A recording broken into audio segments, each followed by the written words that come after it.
For 400 years, Britain was Rome, a land of heated villas, bustling cities, and straight-as-an-arrow roads. And then, it wasn't. The legions left, the cities crumbled, and a whole civilization seemingly evaporated into the mist, leaving behind only these buried mosaics and a profound echoing silence. What happens when the greatest empire the world has ever known simply packs up and leaves you behind? The story of the Anglo-Saxons begins not with an arrival, but with a departure. And in the eerie quiet of that long goodbye, I'm glad you're here, wishing you peace, rest, and maybe a little historical inspiration before sleep. Take a moment to like the video and subscribe, but only if you genuinely enjoy what I do here. As you settle in, feel free to share your little corner of the world in the comments. Your city, your country, and what time it is as you're listening. It's a lovely way to feel connected as we drift back in time together. To understand the silence, you first have to appreciate the noise that came before it. Imagine Britannia in, say, the year 350. It wasn't a wild, misty backwater. It was a functioning, integrated province of a global superpower. For generations, life had been defined by the rhythm and structure of Rome. In the south, wealthy Romano-British aristocrats lived in sprawling countryside villas, their walls adorned with vibrant frescoes depicting Roman myths, their floors intricate mosaics of dolphins and sea gods. They spoke Latin, wore togas on formal occasions, and complained about taxes, just like any good Roman citizen from Spain to Syria. Their homes were warmed by ingenious underfloor heating systems called hypocausts. The air hazy with the gentle scent of burning wood and the promise of a warm bath. Cities like Londinium, Eboracum, and Aquae Sulis were miniature Romes, complete with forums for public business, basilicas for law courts, and public bathhouses that were as much social clubs as places to get clean. The arteries of this world were the famous Roman roads, engineered to perfection, allowing legions to march quickly from the windswept northern frontier of Hadrian's Wall down to the bustling ports of the Saxon shore, where ships arrived daily carrying wine from Gaul, olive oil from Spain, and fine red pottery from Africa. Coins, stamped with the emperor's face, jingled in pockets from the richest senator to the humblest soldier. A constant reminder that everyone was part of this vast, interconnected, economic and political machine. This wasn't a military occupation anymore.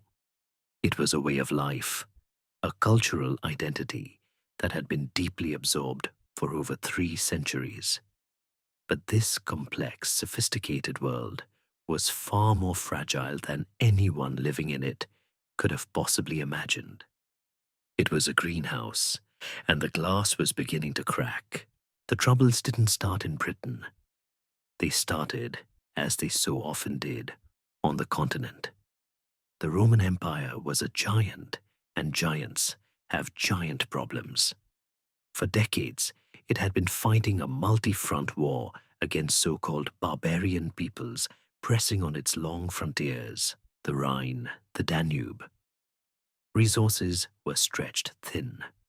Political instability in Rome saw emperors rise and fall with alarming frequency. Britain, being an island on the very edge of the map, was seen as a source of troops and revenue, but it was also considered expendable. When a crisis erupted closer to the heart of the empire, the first solution was often to pull a legion or two out of Britain.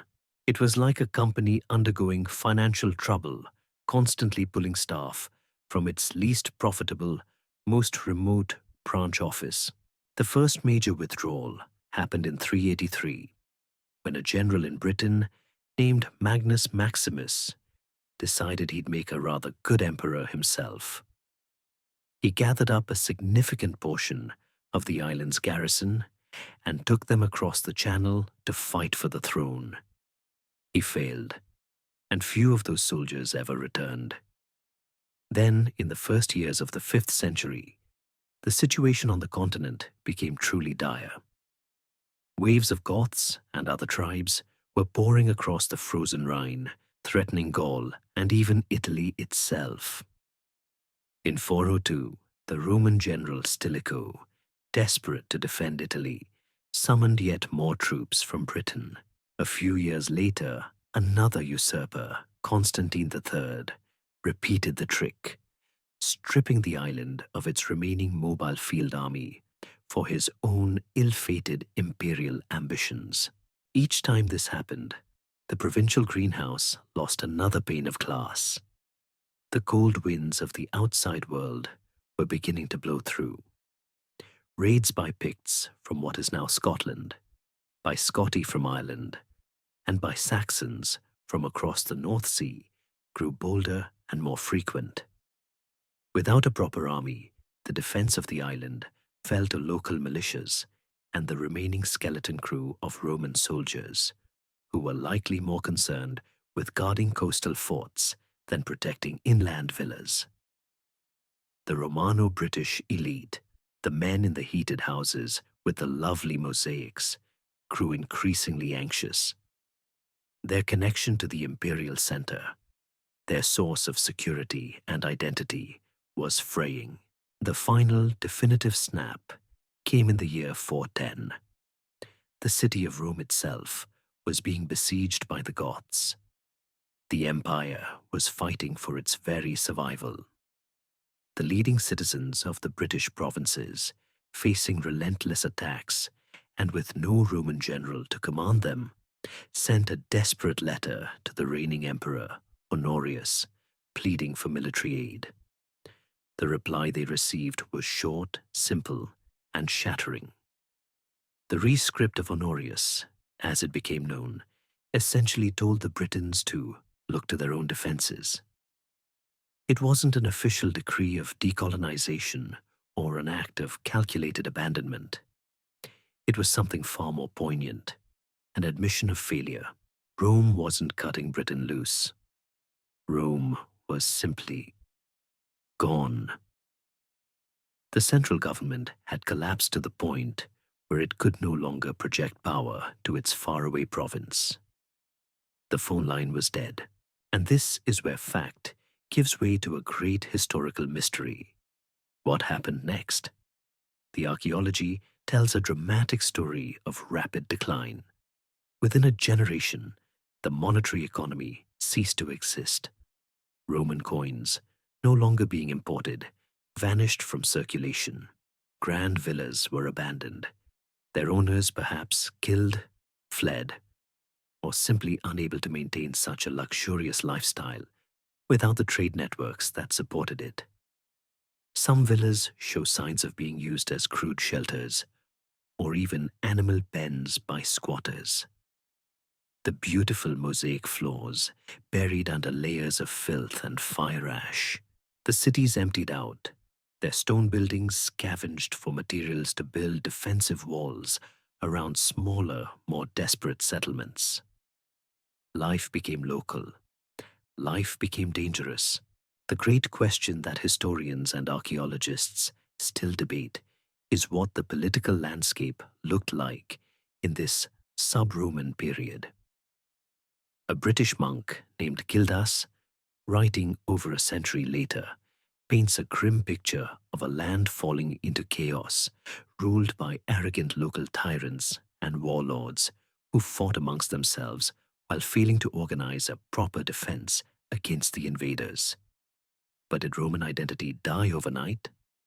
It seems unlikely.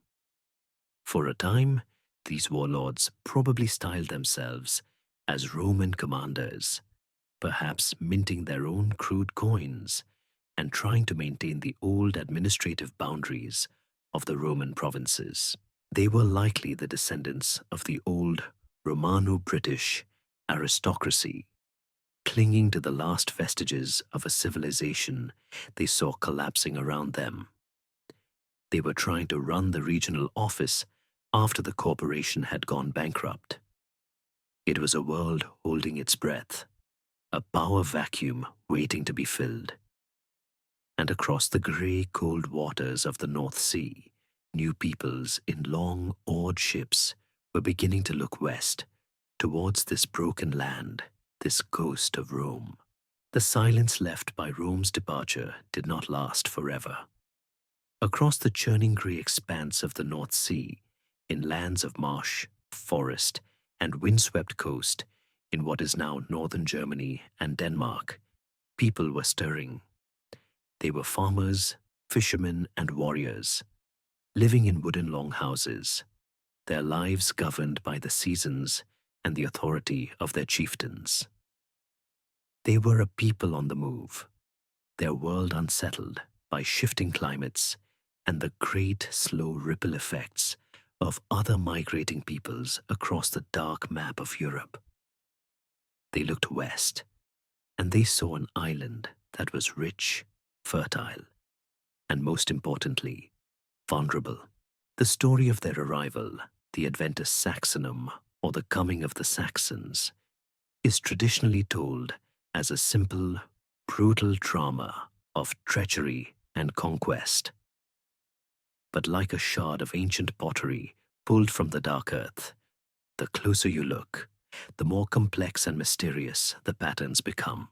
The classic tale, the one that has been told for 1500 years, comes to us from the fiery pen of a British monk named Gildas, and was later refined by the great Northumbrian scholar Bede.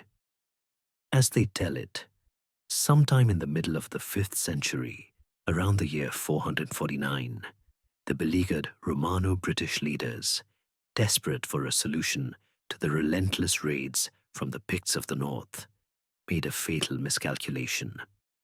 Their leader, a man Gildas calls a proud tyrant, and later tradition names Vortigern, decided to fight fire with fire. He invited a band of Saxon mercenaries from the continent to serve as his private security force.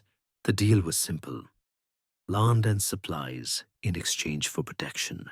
The first arrivals were led by two brothers, their names echoing down through legend, Hengist and Horsa. They landed on the coast of Kent, and they were brutally effective. They drove back the northern raiders, and for a time the alliance held. But the mercenaries' appetite grew. They saw the green valleys and crumbling but still opulent Roman towns, and they saw a native population that seemed weak and divided. They complained that their pay was insufficient.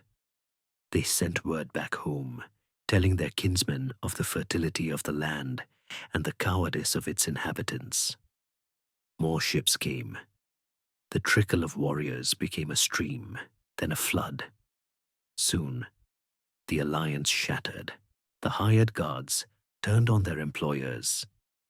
Gildas paints a terrifying picture of what followed: a fire that blazed from sea to sea, of priests butchered at their altars, of cities smashed to the ground, and of the native Britons being either slaughtered, enslaved, or forced to flee in terror to the remote, mountainous west, to the lands that would one day become Wales and Cornwall. It is a story of a violent, overwhelming invasion, a near-total replacement of one people by another. For centuries, this was the accepted history. These newcomers were the Angles, the Saxons, and the Jutes. Bede, ever the tidy historian, even assigned them their future homes. The Jutes settled in Kent and the Isle of Wight, the Saxons in the south, creating the kingdoms of Essex, Sussex, and Wessex, the East, South, and West Saxons. And the Angles took the rest, the Midlands and the North, giving the land its eventual name, Angleland, or England. But history, especially the history of a so-called Dark Age, is rarely so neat and tidy. Archaeology, genetics, and a more critical reading of the old texts have revealed a story that is far less straightforward and in many ways far more interesting. The first problem with the story of a cataclysmic invasion is the ground itself. If a whole country was put to the torch, you would expect to find evidence of it everywhere. Archaeologists should be constantly uncovering thick layers of ash and destruction dating to the mid-5th century, mass graves filled with the casualties of war. But they don't. While some Roman towns show signs of decay and fire, there is no universal layer of destruction. There is no archaeological smoking gun for a lightning-fast, brutal conquest. Instead, the evidence points to something slower, messier, and more varied. Early Anglo-Saxon settlements and cemeteries often appear peacefully in the landscape, sometimes near, but not directly on top of, Romano-British sites. Their distinctive wooden halls, built in a style completely different from Roman stone villas, rise in the countryside. Their cemeteries show a shift in belief, from the Christian-style east-west burials of the late Romans to pagan-style cremations with urns, or burials where people were interred with their most prized possessions: a warrior with his spear and shield, a woman with her brooches and beads. This looks less like a blitzkrieg and more like a gradual settlement, a long process of migration and cultural change. This brings us to the great historiographical mystery of the period. Just how many people actually came? The traditional story implies a massive folk wandering, entire tribes packing up and sailing across the sea. But many modern historians now favor a model known as elite transfer. In this view, the number of actual migrants was relatively small, perhaps only tens of thousands, not hundreds of thousands. They were not an invading horde, but a collection of ambitious war bands and their families. They were able to take control, not because of overwhelming numbers, but because post-Roman Britain was politically fractured, with no central army to oppose them. They established themselves as a new ruling class, a warrior aristocracy.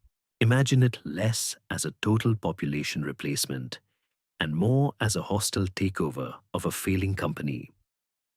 The new management arrives, speaking a different language, Old English instead of Brythonic or Latin, and bringing a new corporate culture, Germanic warrior values.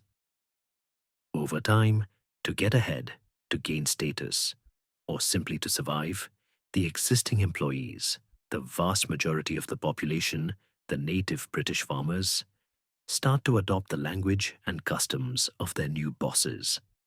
Within a few generations, their children and grandchildren no longer speak the old language and consider themselves English.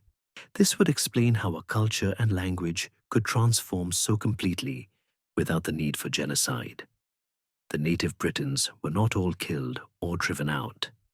They were, in many places, absorbed. They became English. Modern genetic studies have added another fascinating layer to this debate. The DNA of the modern English population shows that while there was indeed a significant migration from the continent, it was far from a total replacement. The old Celtic, Romano-British genetic stock remains a powerful and foundational element of the English makeup.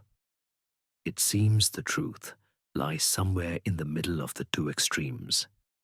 It wasn't just a handful of elites, nor was it a tidal wave of humanity that swept the natives away.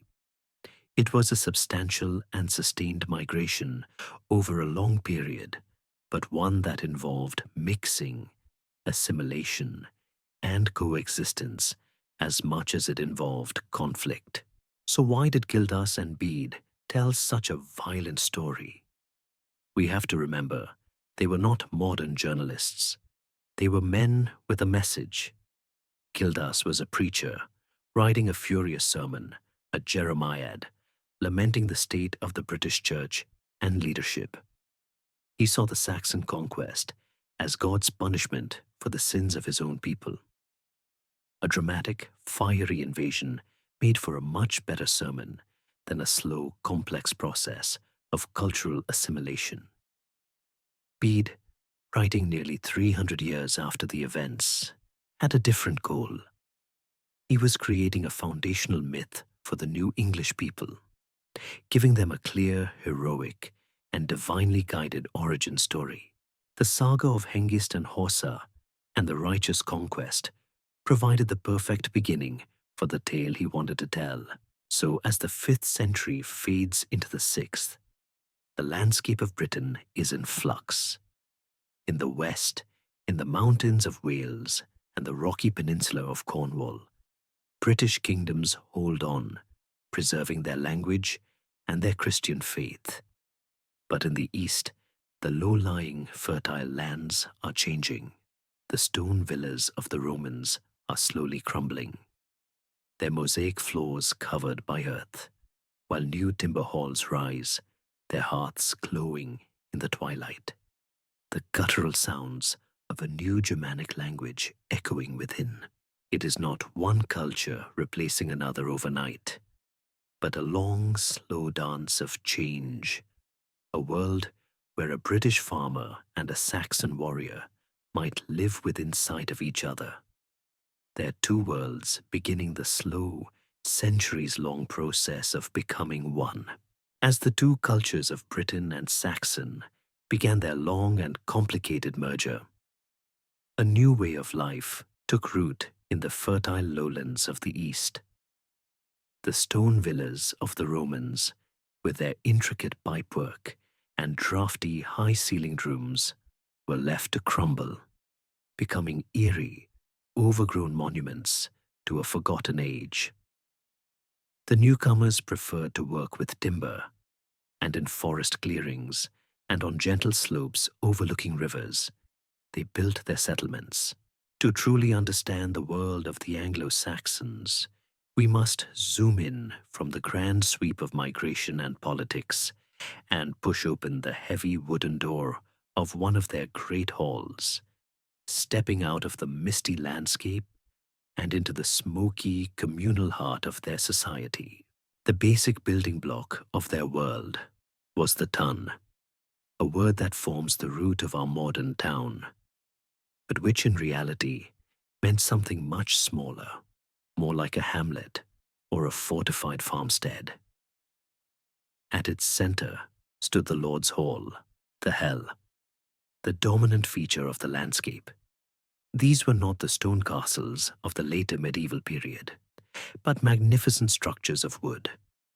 Imagine a great rectangular barn, perhaps 60 feet long or more, built with massive timber posts sunk deep into the earth. The walls were made of woven branches, a technique called wattle, and then plastered with a mix of clay, dung, and straw known as daub, which would be whitewashed to a brilliant white. A high, steeply pitched roof, thatched with reeds or straw, loomed over the structure, and from a hole in its center, a near-constant plume of grey smoke would rise into the sky. Inside, the world was transformed. The bright daylight was replaced by a perpetual twilight, the air thick with the smells of wood smoke, roasting meat, and unwashed bodies. A long, sunken hearth ran down the center of the earthen floor, its crackling fire the only source of light and heat. This single, cavernous room was the center of all life. By day, it was a workshop, a dining room, and a court of law. By night, it was a communal dormitory with the Lord's family and his warrior retinue sleeping on benches padded with straw and animal furs that lined the long walls. Surrounding the main hall in the tun would be other smaller buildings. Archaeologists often find distinctive sunken featured buildings, pits dug into the ground and roofed over, which were likely used as storerooms or as workshops for crafts like weaving, the cool, damp air being ideal for keeping thread taut on a loom. The entire settlement would be enclosed by a ditch and a defensive wooden palisade, a necessary precaution in a world where a raid from a neighboring clan was an ever-present possibility. Beyond this fence lay the community's lifeline, the neatly ploughed fields of wheat and barley, the common pasture where cattle and sheep grazed, and beyond that, the deep, dark forest, the Weald, a place of both opportunity and danger, providing wood, game, and a home for ancient spirits. This physical world was shaped by the invisible architecture of their society, which was built not on a notion of statehood, but on the powerful, all-encompassing bonds of kinship. The most important unit in a person's life was their megth, their extended family. Your kin were your safety net, your business partners, your allies, and your first line of defense. Loyalty to your family was the highest virtue. An insult or injury to one of your relatives was an insult to you all, and it demanded a response. This could easily lead to bloody, multi-generational revenge feuds, a cycle of killing that could tear a community apart. To prevent this, the Anglo-Saxons developed a remarkably pragmatic legal system built on the concept of the Vergild, or man price. Every person in society, from the highest king to the lowliest free farmer, had a price on their head, a value set by law. If someone was killed, the victim's family was entitled to seek vengeance, but they could also be satisfied by the payment of the Vergild from the killer's kin. This system was brutally hierarchical. The Vergild of a nobleman, a thegn, might be 1-200 shillings. The Vergild of a Call, a free peasant, was just 200. This complex system of fines extended to non-lethal injuries as well. There were specific prices for the loss of an eye, a foot, a tooth, or even a fingernail. While it seems cold and calculating to us, the Vergild system was a vital tool for social cohesion, a way of settling disputes and preventing society from dissolving into endless violence. It shows us that these were not mindless barbarians, but a people who valued order and had a clear, if rigid, sense of everyone's place in the world. The place where this social order was most vividly displayed was the mead hall. It was far more than just the Lord's house. It was the stage upon which the drama of their society played out. The Lord was the Halaford, a word which literally means loaf ward, the guardian or giver of bread. His authority depended entirely on his ability to provide for his followers, his band of elite warriors. In return for their loyalty, he gave them food, shelter, and most importantly, treasure. After a successful raid or battle, the Lord would ceremoniously distribute rings, golden armbands, and finely wrought weapons to his men in the hall. This gift-giving was the glue of their society. It was a public performance that affirmed the Lord's wealth and generosity, and publicly recognized the courage and worth of his warriors. Imagine the scene on a cold winter's night. The fire roars in the central hearth, casting long, dancing shadows on the timber walls, where shields and spears are hung. The Lord and his wife, the Hlefdig, or loaf-kneader, sit on a raised platform, dispensing hospitality. The warriors sit on the long benches in order of rank, feasting on meat and drinking warm, sweet mead from polished cattle horns. Then a hush falls as the scop, the court poet, rises with his small harp. He begins to chant the great epic poems, tales of dragon slayers like Beowulf, of heroic last stands, and of the tragic fates of ancient kings. This was not just entertainment. This was how they remembered their history, taught their values of courage and loyalty, and contemplated the grim, overarching concept of word, or fate, to which even the greatest hero must eventually submit. The mead hall was a precious bubble of warmth, light, and community, holding back the cold, menacing darkness of the world outside. But within this masculine, warrior-dominated world, what was the place of women? This remains a subject of rich historical debate. The poetry, composed for a male audience, naturally focuses on the deeds of men. Women are often depicted in supporting roles, as the gracious Hlefdig, ceremonially offering the drinking horn to the warriors, or as peace weavers. Women married into rival clans to create alliances. Their legal status was defined by their relationship to men, yet they could own property, and their weregild protected them from harm. However, archaeology sometimes offers a more intriguing picture. The discovery of high-status female graves, filled with treasure just as rich as those of male warriors, suggests a more complex reality. Women have been found buried with keys, the symbol of their control over the household and its goods, and with items related to weaving, a highly respected and economically vital craft. While the idea of the Viking shield maiden is probably more fantasy than reality for the Anglo-Saxon period, it is clear that highborn women could wield considerable power and influence. They were the mistresses of the hall, the managers of the estate's resources, and the weavers of not just cloth, but of the very social fabric of kinship and alliance.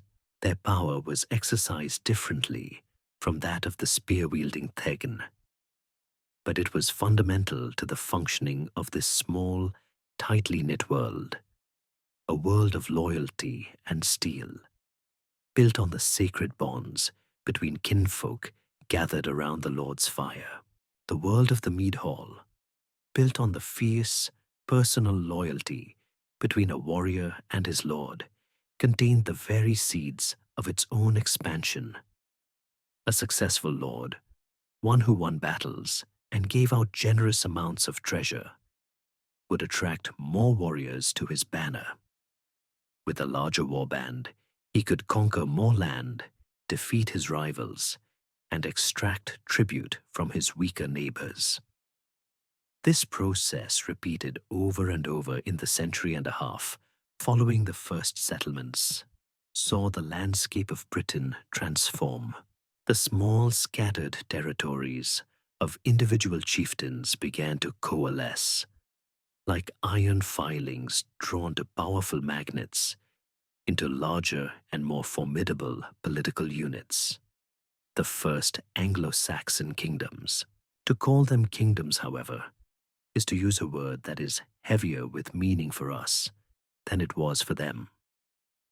These were not nations in our modern sense, with clearly defined borders, capital cities, and complex civil services. In this early period, a kingdom was a fluid and personal thing.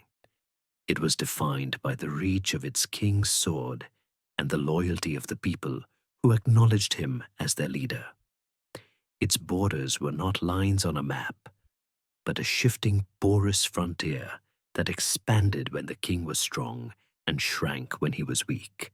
The kingdom was, in essence, the collection of peoples and territories from which a king could reliably demand tribute in the form of food, goods, or silver, and raise an army, the third, when he needed to go to war. The greatest of these new warlords began to style themselves sinning, the Old English word for king, a term connected to sin or kin. The king was the leader of the great tribe, the chief of all the kindreds. Out of the chaotic jumble of competing territories, a handful of larger, more stable kingdoms emerged, dominating the political landscape for the next few centuries. Later, historians would give this collection of kingdoms a tidy, classical-sounding name, the Heptarchy, from the Greek for 7 rulers. While the reality was always messier, with smaller kingdoms constantly being swallowed and new ones briefly appearing, 7 major players came to define the age. In the far southeast, where the first migrants had landed, was Kent. With its prime location, it had strong trade and political links to the powerful Frankish kingdom across the Channel, making it, for a time, the wealthiest and most sophisticated of the new realms.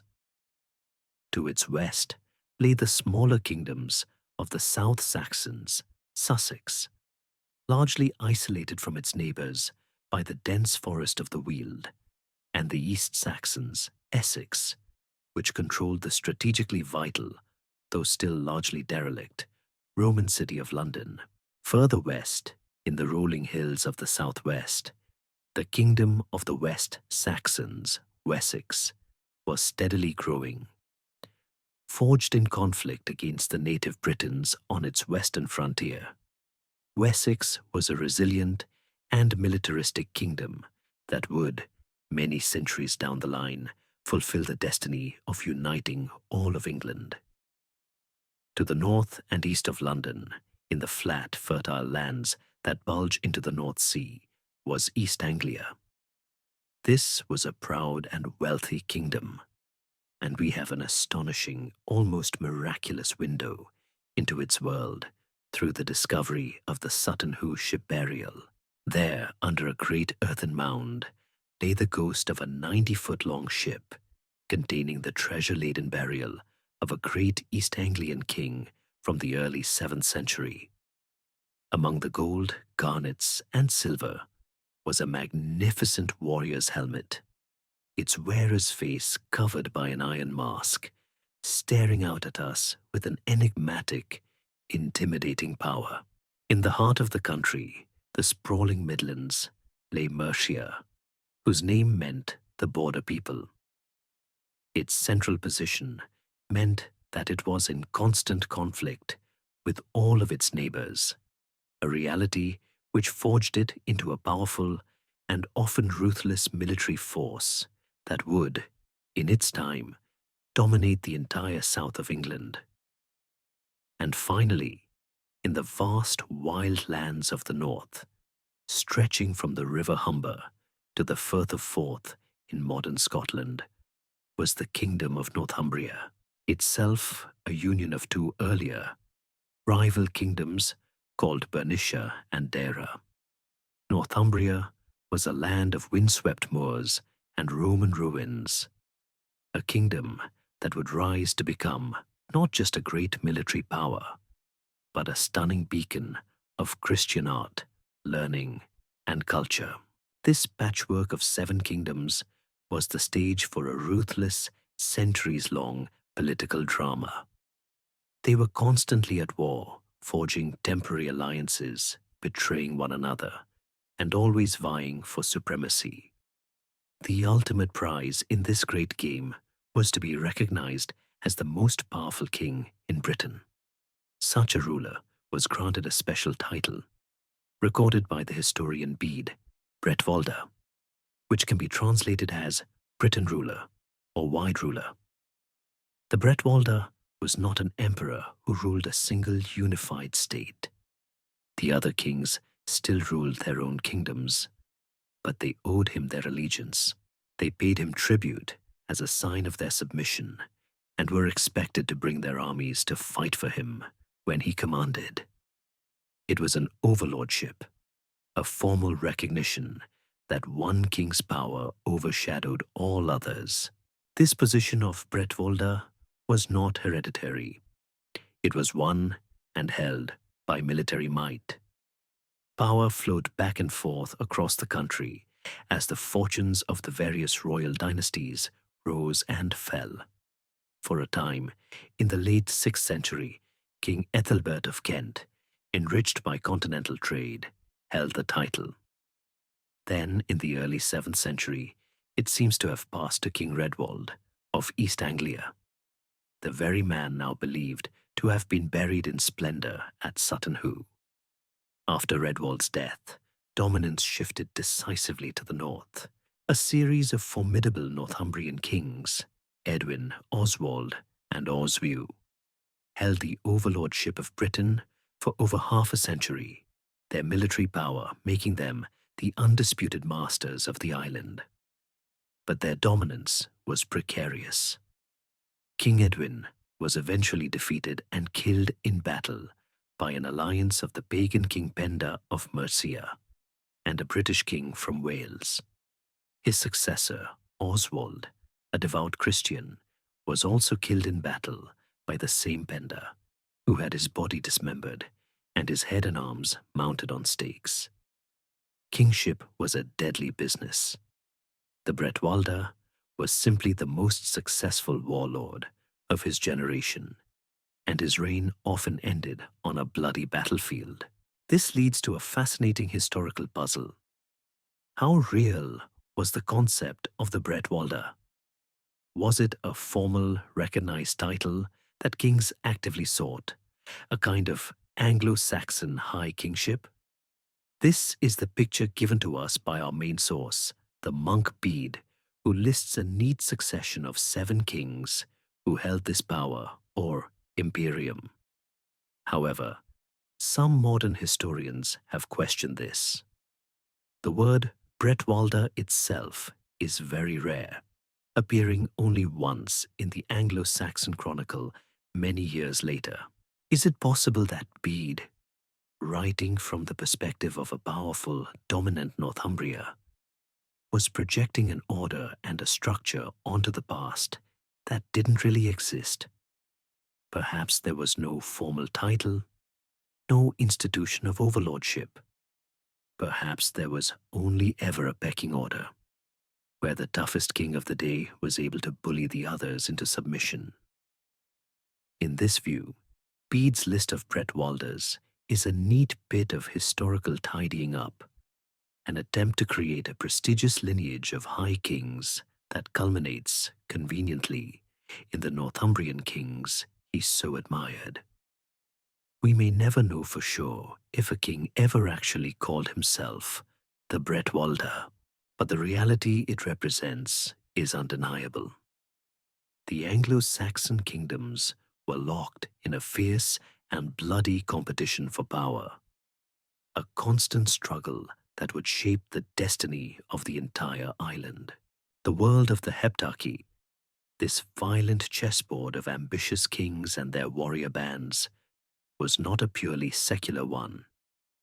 The constant struggle for power, the celebration of victory in the mead hall, and the acceptance of a warrior's death on the battlefield were all underpinned by a profound spiritual worldview, a faith as grim and stark as the North Sea in winter.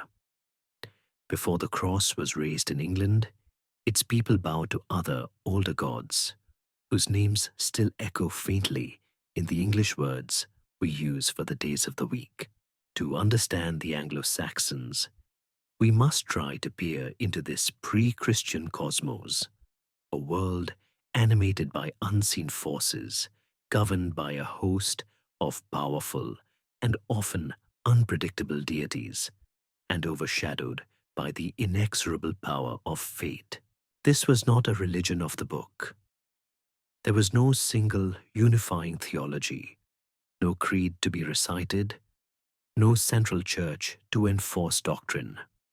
Anglo-Saxon paganism, or heathenism, as its followers might have called it, was a tapestry of local traditions, ancient customs, and shared Germanic myths.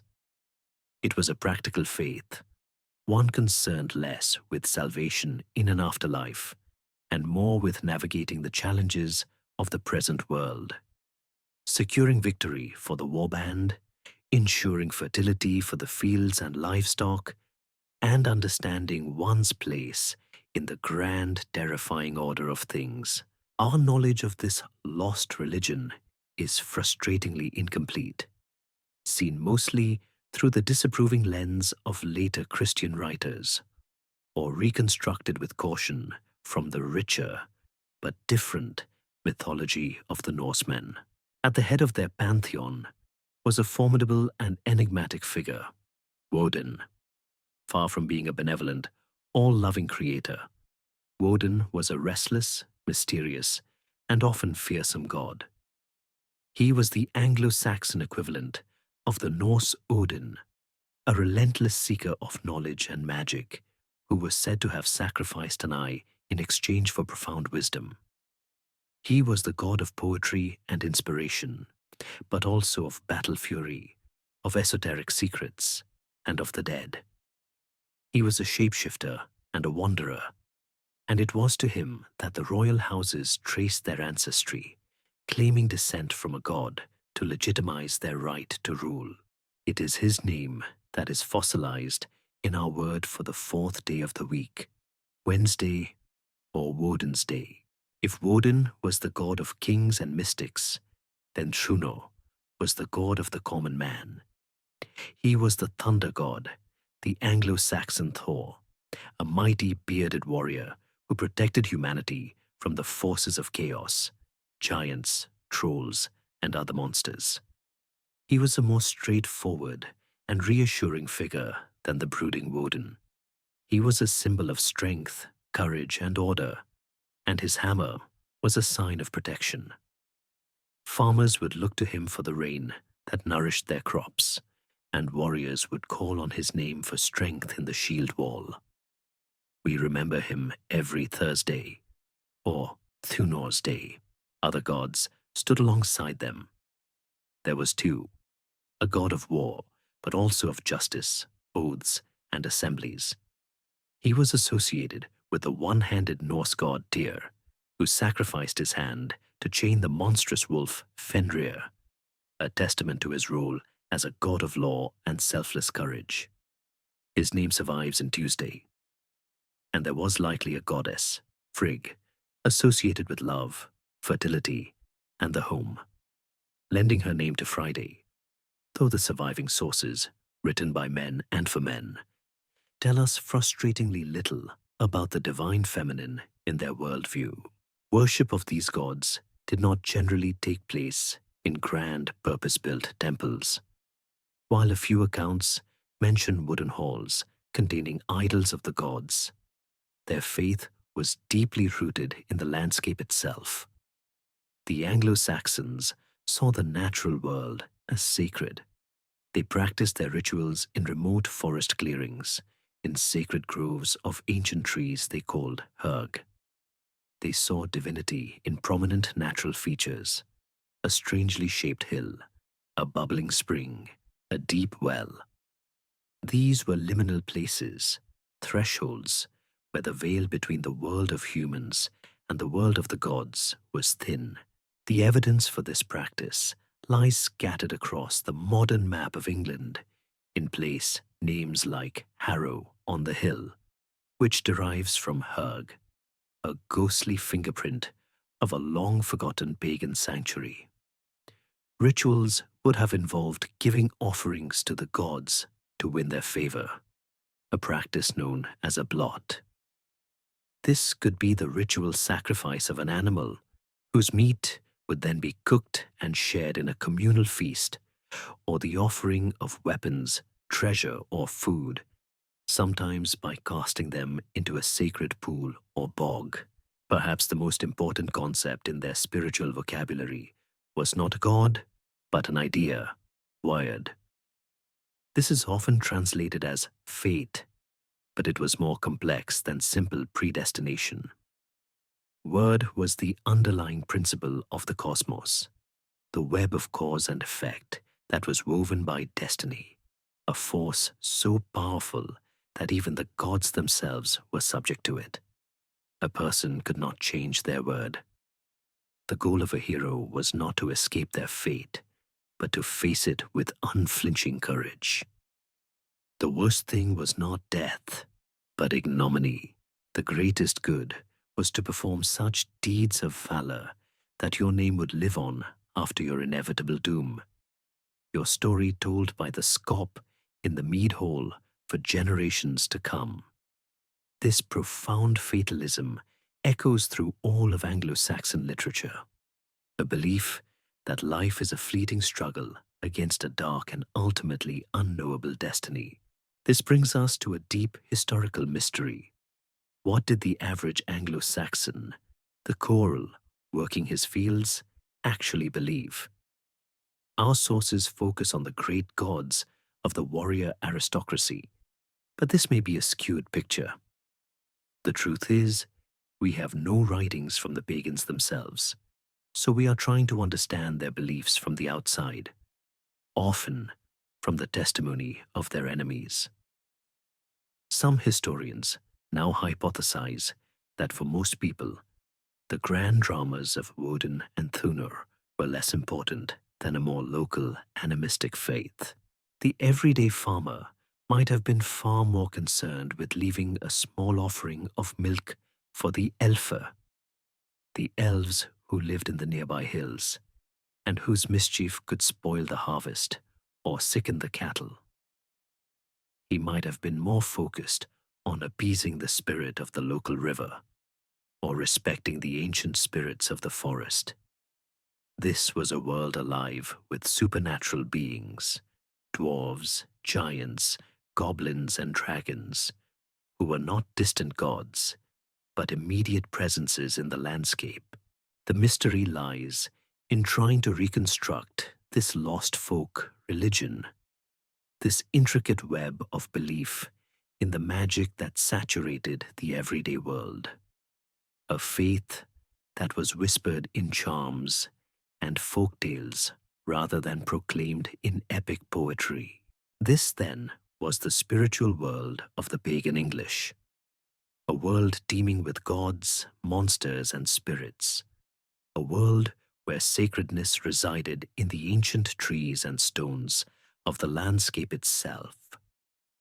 It was a worldview that sanctified the warrior's code of loyalty and courage, and gave meaning to a life that was often short and brutal by framing it as a heroic struggle against an unchangeable fate. It was into this world, this dark, rich soil of Germanic paganism, that a small group of monks, sent from the sunlit, classical world of Rome, were about to step, carrying with them a story and a faith that would change the destiny of the Anglo-Saxon kingdoms forever. Into this world of Woden and Thunor, of sacred groves and the inescapable power of word, a new and profoundly different story was about to arrive. It came not on the prow of a warrior's longship, but in the minds of a small band of monks, carrying with them the spiritual legacy of the Roman Empire that had abandoned Britain nearly 2 centuries before.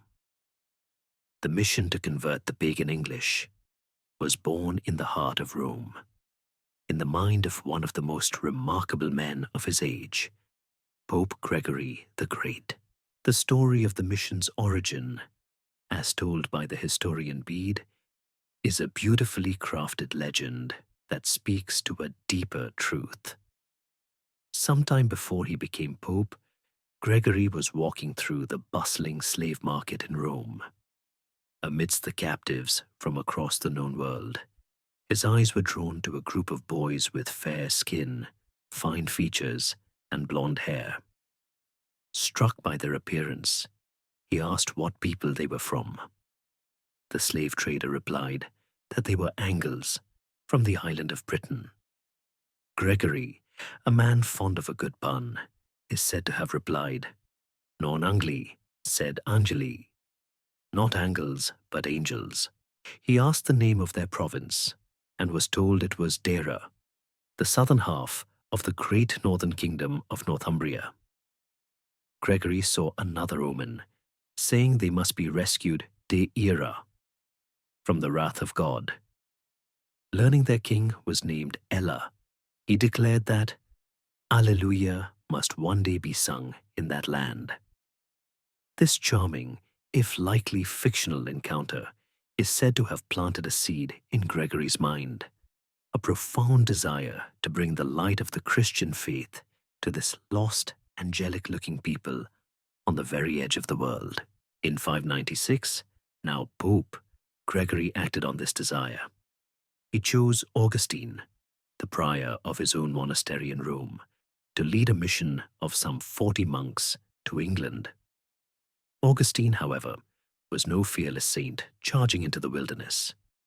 He was a scholar and an administrator, and as he and his companions traveled north through Gaul, they were utterly terrified by the stories they heard about their destination. They were told that the Anglo-Saxons were savage barbarians, a fierce people who spoke a strange and guttural language, and who would surely kill them the moment they landed. The mission lost its nerve. They stopped, and Augustine hurried back to Rome to beg Pope Gregory to abandon the whole perilous enterprise. Gregory would have none of it. He calmed Augustine's fears, armed him with letters of recommendation to the Frankish kings and bishops, promoted him to the rank of abbot, and sent him back to his monks with a simple command: go forward and trust in God. Reluctantly, the small band of missionaries pressed on, crossing the English Channel in 597. They did not land at random. Their destination had been carefully chosen. They made for the kingdom of Kent, ruled by King Aethelflad, who was at that time the Bretwalda, the most powerful overlord in southern England. The choice was strategic. Not only was Kent a sophisticated kingdom with strong ties to the continent, but its king, Aethelflad, was married to a Christian. His wife, Bertha, was a princess from the Frankish royal house, and as a condition of her marriage, she had been allowed to bring her personal chaplain and continue to practice her faith. In Canterbury, the king's chief town, she worshipped in a small, dilapidated church dedicated to Saint Martin, a relic from the old Romano-British days. Queen Bertha was the Christian beachhead. Her quiet faith was the crack in the door through which Augustine hoped to enter. King Aethelbert knew they were coming. He was intrigued, but also deeply suspicious. He agreed to meet the strange monks, but his pagan worldview made him wary of their foreign magic. He insisted that the meeting take place not indoors, but in the open air on the Isle of Thanet, where he believed the sky and the wind would weaken and disperse any spells they might try to cast on him. We must imagine the scene: the pagan English king, surrounded by his armed and bearded thegns, sitting in a field under the grey Kentish sky, and approaching them, a strange procession. There were no swords or shields. Instead, the 40 monks walked slowly, one holding aloft a large silver cross, another a wooden panel on which was painted a picture of Jesus on the cross. They came chanting prayers in Latin, a sound utterly alien to the English warriors. Augustine, using Frankish interpreters who could speak both Latin and the Germanic tongue of the English, then preached the gospel, the story of a single, all-powerful God, of creation, sin, and salvation through the death and resurrection of Jesus Christ. Aethelbert's response was a masterclass in diplomacy. He did not fall to his knees and convert on the spot. Instead, he listened patiently and then gave a speech that was both cautious and generous. "Your words and promises are very fair," he said, "but they are new to us and of uncertain meaning. I cannot abandon the ancient beliefs that I have held for so long, along with the whole English nation." But then came the crucial concession. "However, because you have come as strangers from a great distance, and because I believe you wish to share with us things you believe to be true and good. You have my permission to stay. We will not harm you. We will provide you with what you need, and you are free to preach and to convert any of our people to your faith." It was a shrewd, canny decision, allowing him to observe this new cult without committing to it. Augustine and his monks were given a house in Canterbury near St. Martin's Church. The people of Kent watched them closely. They were impressed by the simplicity of the monks' lives, by their constant prayer, and by the power of the stories they told. Slowly, conversions began to happen. The final decisive step came when Aethelbert himself, convinced of the truth of their message, or perhaps the political advantages of their powerful god, agreed to be baptized. In Anglo-Saxon society, religion was a top-down, communal affair. The king was the spiritual leader of his people. When he adopted the new faith, his kingdom followed. On Christmas Day in the year 597, it is said that more than 10,000 of Ethelbert's subjects were baptized in a mass ceremony. Canterbury became the center of the new English church, and Augustine its first archbishop. But this brings us to a fascinating mystery. How did this new religion truly take hold? Was it a complete spiritual conquest, wiping the slate of paganism clean? The letters that Pope Gregory sent to his missionaries in the field suggest a far more subtle and pragmatic approach, a strategy that historians call syncretism. In a famous letter, Gregory instructed Augustine not to destroy the pagan holy places. Instead, he was to smash their idols, but then consecrate the buildings themselves with holy water and install Christian altars and holy relics. Gregory reasoned that if the people saw that their familiar ancestral places of worship were still standing, they would be far more willing to come there to worship the new god.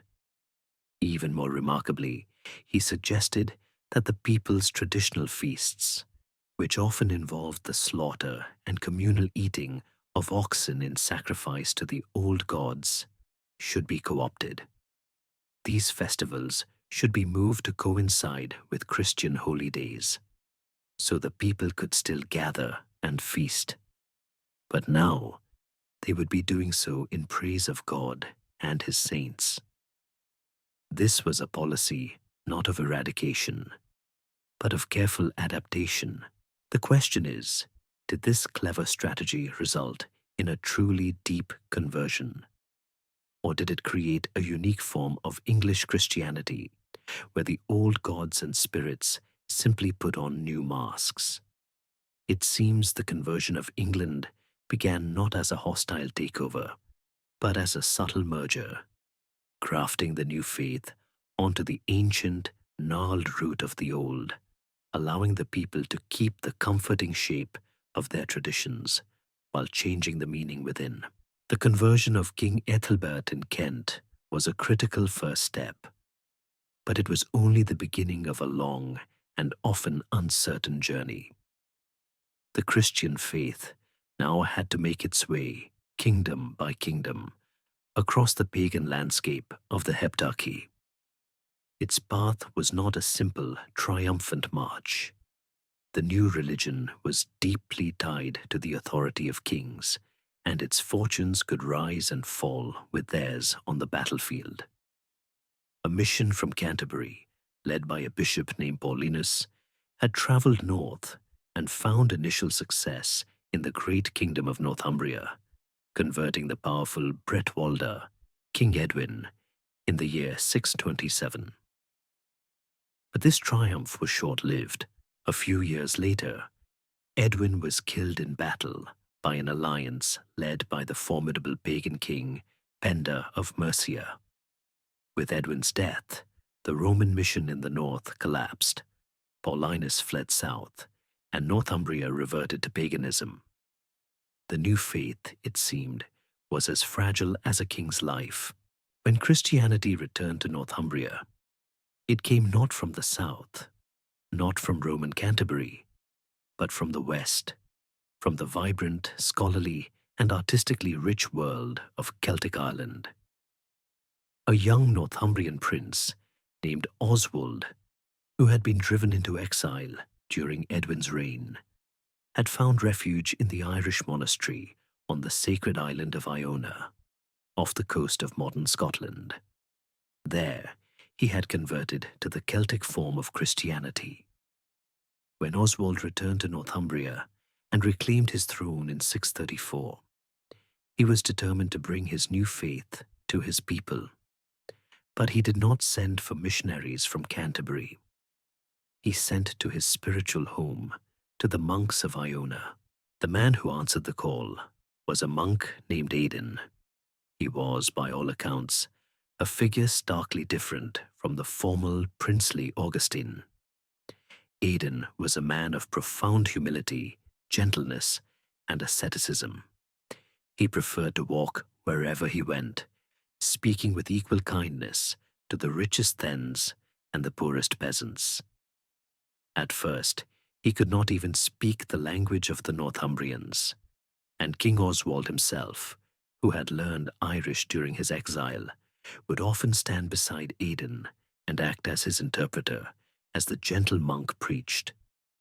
Oswald granted Aidan an island home, a place that would become the cradle of Northumbrian Christianity, the tidal island of Lindisfarne, a windswept, holy island, connected to the mainland by a causeway at low tide and cut off by the grey sea at high tide. Lindisfarne was the perfect place for a monastery in the Irish tradition, a place of quiet contemplation, harsh discipline, and deep scholarship. From this small, rugged base, Aidan and his monks began the real, lasting conversion of the North. What followed in the next century was a period of such extraordinary cultural brilliance that it is known as the Northumbrian Golden Age. For a brief, shining moment, this remote kingdom on the fringe of Europe became the brightest center of learning and art on the continent. This Renaissance was the product of a unique and potent fusion of three distinct cultural streams. From the Irish monks of Lindisfarne came a deep tradition of ascetic spirituality, a love of learning, and an astonishingly sophisticated artistic style, full of intricate knots, spirals, and complex geometry. From the native Anglo-Saxon culture came the Germanic warrior ethos, its own powerful, artistic vocabulary of interlaced animals, and the raw, expressive power of the Old English language. And from the south, through renewed contact with the continent, came the influence of Rome, bringing books filled with the wisdom of the classical world, the organizational structure of the Roman Church, and the traditions of Mediterranean art. This fusion produced works of breathtaking genius.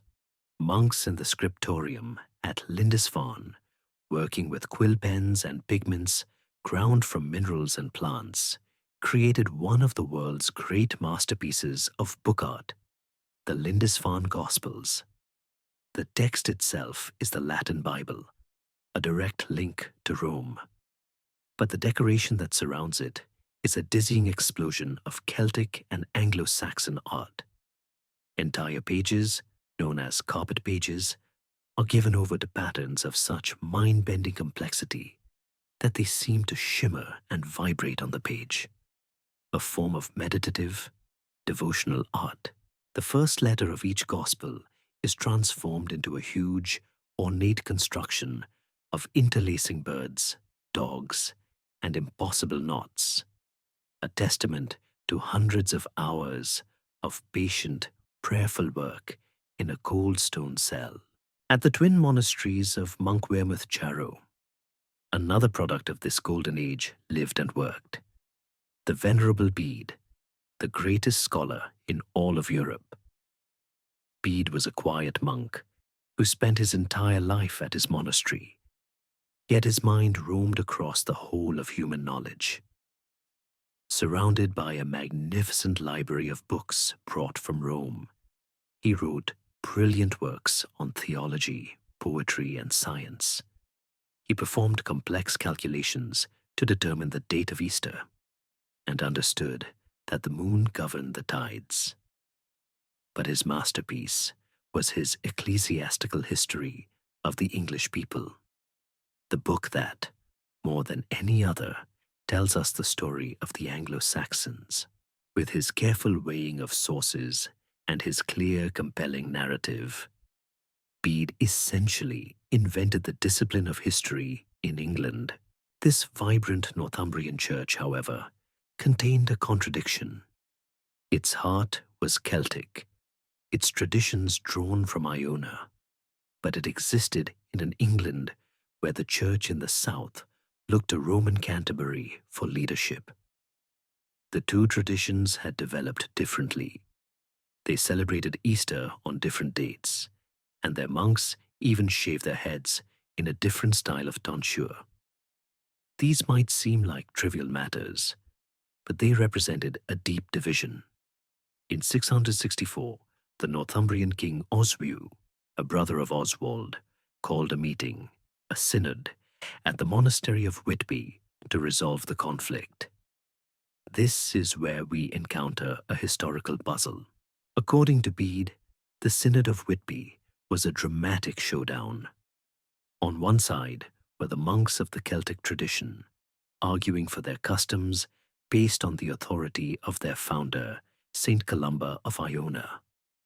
On the other was a brilliant and ambitious churchman named Wilfrid, arguing for the Roman customs based on the unshakable authority of Saint Peter, to whom Christ had given the keys to the kingdom of heaven. King Oswiu, listening to the arguments, made a famously pragmatic decision. He asked both sides if they agreed that Peter held the keys to heaven. And when they did, he declared that he would side with Peter, saying, "I will not contradict that gatekeeper, for he might not let me in when I arrive at the gates." Bede presents this as the decisive moment when the English church rejected the Celtic path and aligned itself with Rome and the mainstream of Western Christendom. But was it really such a clean-cut ideological battle? Some historians suggest that Bede, a passionate supporter of the Roman cause, may have dramatized the event for effect. The real issues at Whitby may have been less about the date of Easter and more about politics, power, and the personalities of the leaders involved. Was this a true clash of cultures, or was it a political move by King Oswiu to consolidate his power and link his kingdom to the greater prestige and organizational strength of the Roman Church on the continent? The defeat of the Celtic party was not an expulsion of Irish influence. That artistic and intellectual stream would flow for many more years. But it was a key step towards creating a more unified, hierarchical English church, looking to Canterbury and ultimately to Rome for its authority. For a fleeting moment, however, this northern kingdom burned with a fierce, creative light, a beacon of civilization, preserving ancient knowledge and creating new beauty, all while the storm clouds of a new and terrible threat began to gather unseen on the eastern horizon. While the monks of Northumbria's windswept coast were creating their masterpieces of art and scholarship, a different kind of power was being forged in the heart of the island. The cultural golden age of the north did not translate into lasting military dominance. The kingdom of Northumbria, beset by internal rivalries and dynastic strife, began to fade as a political force. The center of gravity in the Anglo-Saxon world was shifting south to the sprawling, aggressive, and centrally located kingdom of Mercia. As the Northumbrian scribes looked inward to the soul and backward to the history of the English people, the kings of Mercia looked outward with a hungry ambition, their eyes fixed on land, tribute, and absolute power. We have met the Mercians before. It was the great pagan king, Penda, who had acted as the hammer of the Northumbrians, defeating and killing two of their most powerful Bretwaldas. Penda had established Mercia as the dominant military power of his age, the last great champion of the old heathen ways. After his death, Mercia's power ebbed and flowed, but in the early 8th century, it returned with a vengeance. Under a long-reigning and formidable king named Aethelflad, Mercia established an undisputed overlordship over all the English kingdoms south of the River Humber. London, with its vital port and access to continental trade, fell firmly under Mercian control. For 40 years, Aethelflad dominated the political landscape, a king whose power was so absolute that churchmen felt bold enough to write to him and criticize his reportedly scandalous personal life, a testament to both his authority and the growing confidence of the English church. Aethelflad's reign ended in violence. He was assassinated by his own bodyguards in 757. After a brief and bloody civil war, the throne was seized by the man who would become the greatest of all the Mercian kings and one of the most powerful rulers in all of Anglo-Saxon history, Offa. His long reign from 757 to 796 marks the absolute zenith of Mercian power, an era so defined by his presence that it is sometimes called the Age of Offa. He was a ruthless and brilliant statesman who took the loose overlordship of the Bretwaldas and forged it into something much harder and more direct. He was not content to simply receive tribute from the southern kingdoms like Kent, Sussex, and Wessex. He sought to rule them.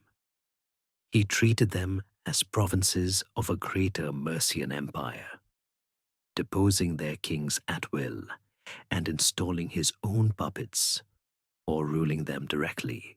Offa's ambition was not confined to the island of Britain. He was the first Anglo-Saxon king to truly step onto the European stage, acting as an equal with the most powerful ruler of the age, Charlemagne, the great king of the Franks. Their relationship was complex, a mixture of mutual respect, diplomatic maneuvering, and outright rivalry. We have a letter, the first of its kind in English history, sent from Charlemagne to Offa. In it, the two great rulers discuss the regulation of trade between their kingdoms, the safety of pilgrims, and the status of political exiles, the everyday business of international diplomacy. At one point, Charlemagne proposed a marriage between his son and one of Offa's daughters, a proposal Offa countered by demanding that his own son marry one of Charlemagne's daughters. The Frankish king insulted that Offa considered their houses to be of equal status, temporarily broke off all trade with England. This was not the behavior of a petty tribal chieftain. Offa was a major European monarch, and he knew it. To reflect this status, he introduced a stunning reform of the currency, creating a new, broad, silver penny of high quality, stamped with his name and a regal portrait. Offa's penny would become the backbone of the English currency for the next 500 years, a symbol of a sophisticated, well-managed kingdom. The most enduring and enigmatic legacy of this great king, however, is not a coin or a letter, but a vast scar carved into the earth. Along the border between his kingdom and the lands of the Welsh, Offa commanded the construction of a monumental earthwork, a massive bank and ditch known to history as Offa's Dyke. Snaking for over 80 miles through the rugged landscape of the Welsh marches, the Dyke was a staggering feat of engineering, the largest public work in Britain since the departure of the Romans. It required a colossal investment of manpower and resources, all centrally organized, to move millions of tons of earth. Even today, in the quiet hills where it still stands, its scale is breathtaking, a silent testament to the ambition of its creator. But why was it built? This remains one of the great mysteries of the Anglo-Saxon period, made all the more mysterious by the fact that not a single contemporary document mentions its construction. The traditional view is that it was a defensive barrier, a military frontier designed to control and prevent raids from the Welsh kingdoms. The ditch is consistently on the Welsh-facing side of the bank, suggesting it was designed for Mercian warriors to stand atop the rampart and defend against attackers from the west. It was, in this interpretation, a clear and aggressive line in the sand. Yet modern historians have questioned whether it could ever have functioned as a true military wall. It wasn't built of stone and seems never to have been permanently garrisoned. Some long stretches of it are built in tactically questionable locations, easily outflanked by any determined raiding party. This has led to other theories. Perhaps the Dyke was less a military barrier and more a powerful political statement, a symbol of Offa's supreme authority, a unilateral declaration of the extent of his kingdom. Or maybe its primary function was economic, a vast customs barrier designed to control all trade and movement across the border, allowing the Mercian king to levy profitable tolls. An even more intriguing possibility is that it was not a hostile act at all, but a mutually agreed boundary, the result of a now-lost treaty between King Offa and the Welsh princes. The truth is, we simply don't know. The Dyke remains a profoundly silent monument, its original purpose lost to time. Offa's great Mercian supremacy, like that of the Northumbrian kings before him, proved to be a personal achievement that could not long outlive its creator. He died in 796, and the empire he had built with such ruthless efficiency began to crumble almost immediately. The subject kingdoms of the south rose in rebellion, and the Mercian royal house was torn apart by internal conflict. The age of Mercian might was over. Offa's Dyke, however, remained, a permanent feature of the landscape, a reminder that while the Northumbrians had built a kingdom of the mind, the Mercians had built an empire of earth and silver, of political pragmatism and raw, centralized power. But even as Mercia's strength failed, a new and terrible chapter in the story of the English was about to begin, as from across the North Sea, the dragon prows of a new enemy were turning towards the shores of England. The fall of Mercia in the closing years of the 8th century created a power vacuum, plunging the heptarchy back into its familiar state of internal squabbling and rivalry. The kings of Wessex, East Anglia, and the struggling remnants of Northumbria circled each other warily, each looking for an opportunity to claim the mantle of overlordship that Offa had worn with such authority. Their world, for all its violence, was a known quantity. The rules of the game were understood. The enemies were familiar. They were entirely unprepared for the horror that was about to break upon them from the sea. They were looking at the chessboard, failing to notice that the whole board was about to be swept from the table by a brutal, unfamiliar hand. The first hint of this new terror is recorded in the Anglo-Saxon Chronicle under the year 789. On the coast of Wessex, near Portland, three strange ships with high curving prows beached themselves on the shingle.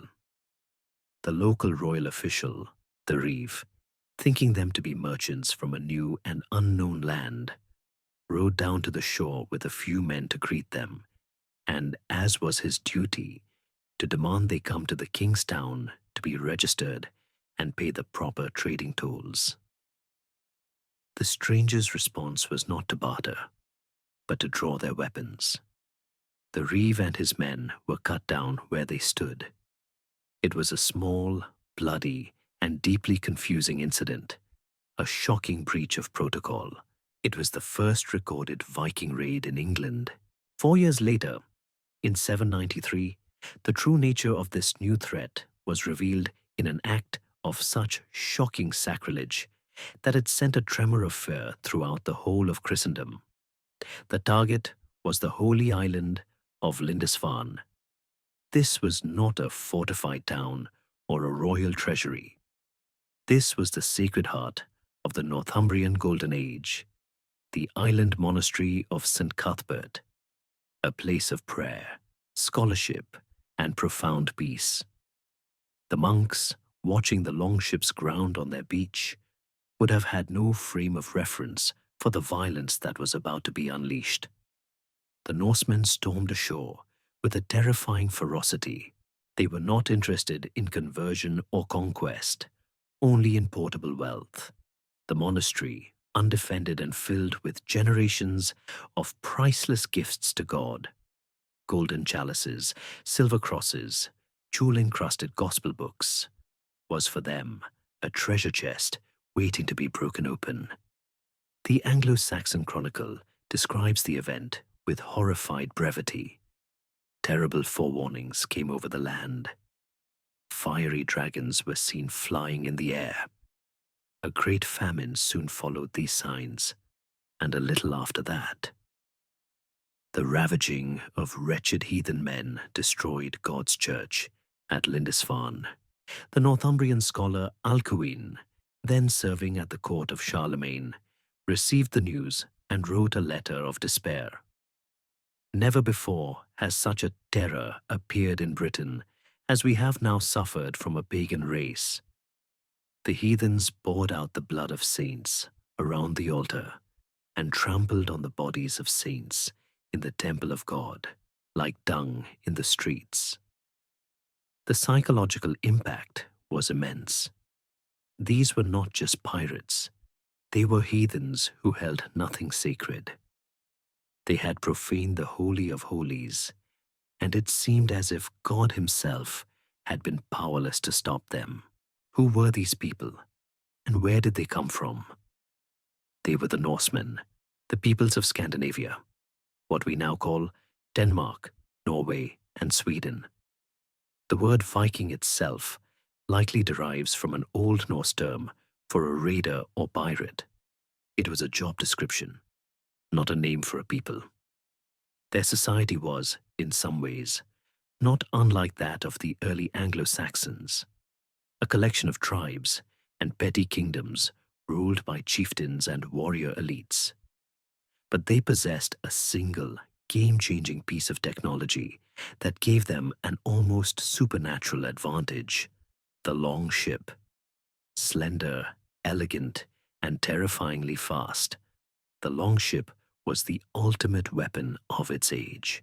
Its overlapping clinker-built hull made it both strong and flexible enough to ride the brutal waves of the North Sea.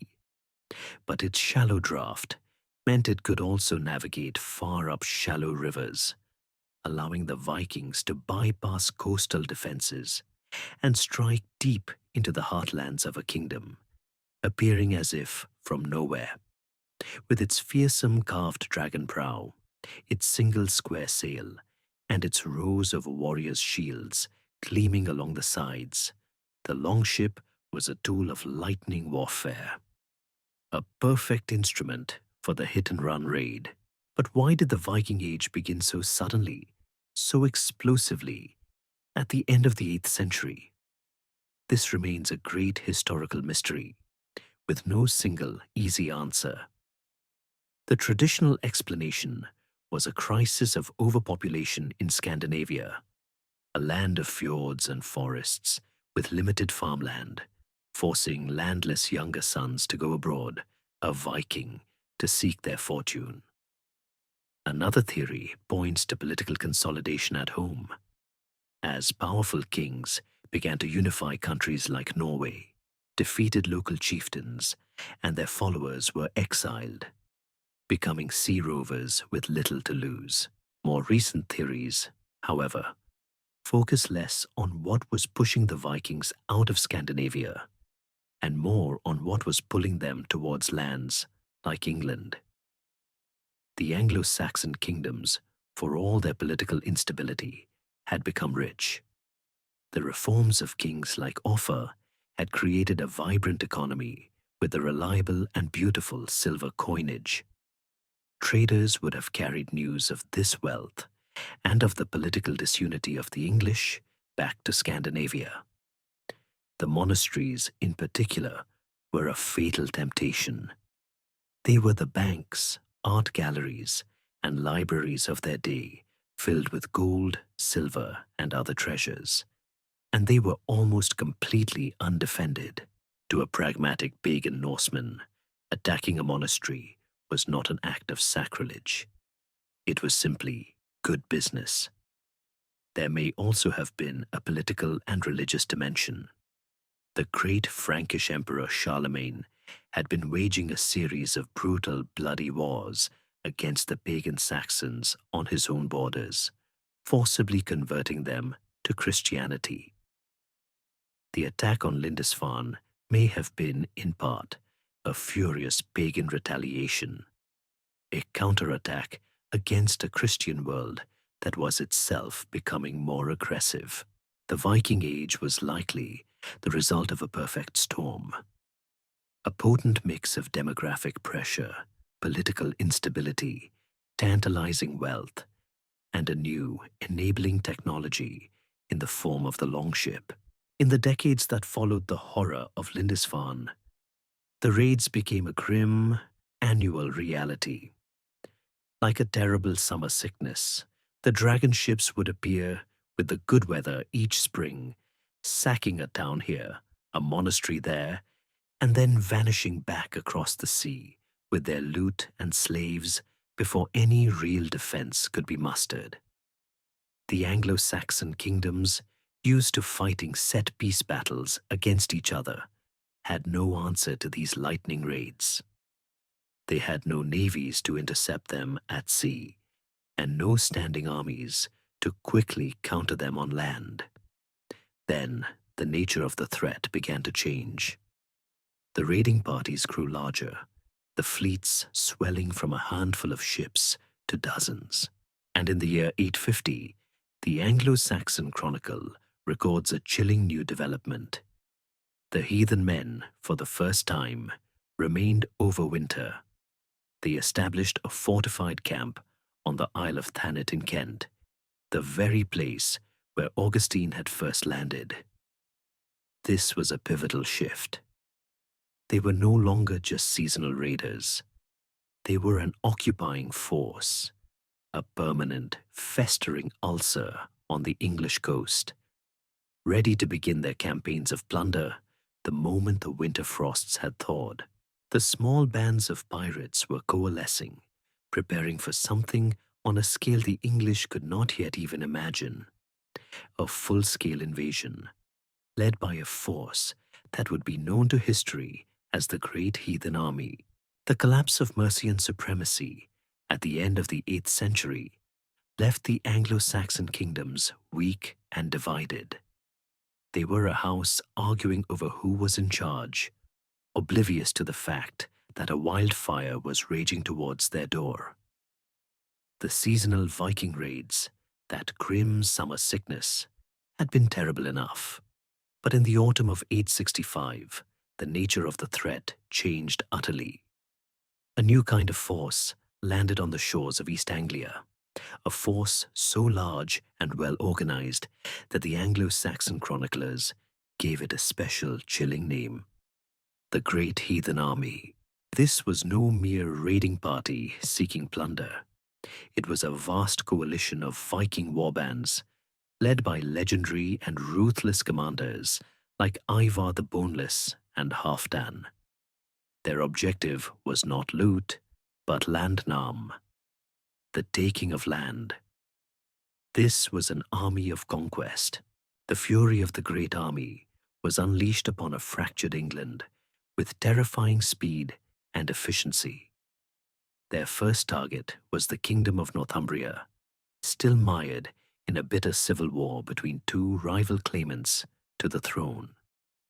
The Vikings marched north, and in 866 they exploited this division to seize the kingdom's greatest city, the old Roman fortress of Iberacum, which they renamed with the Norse Jorvik.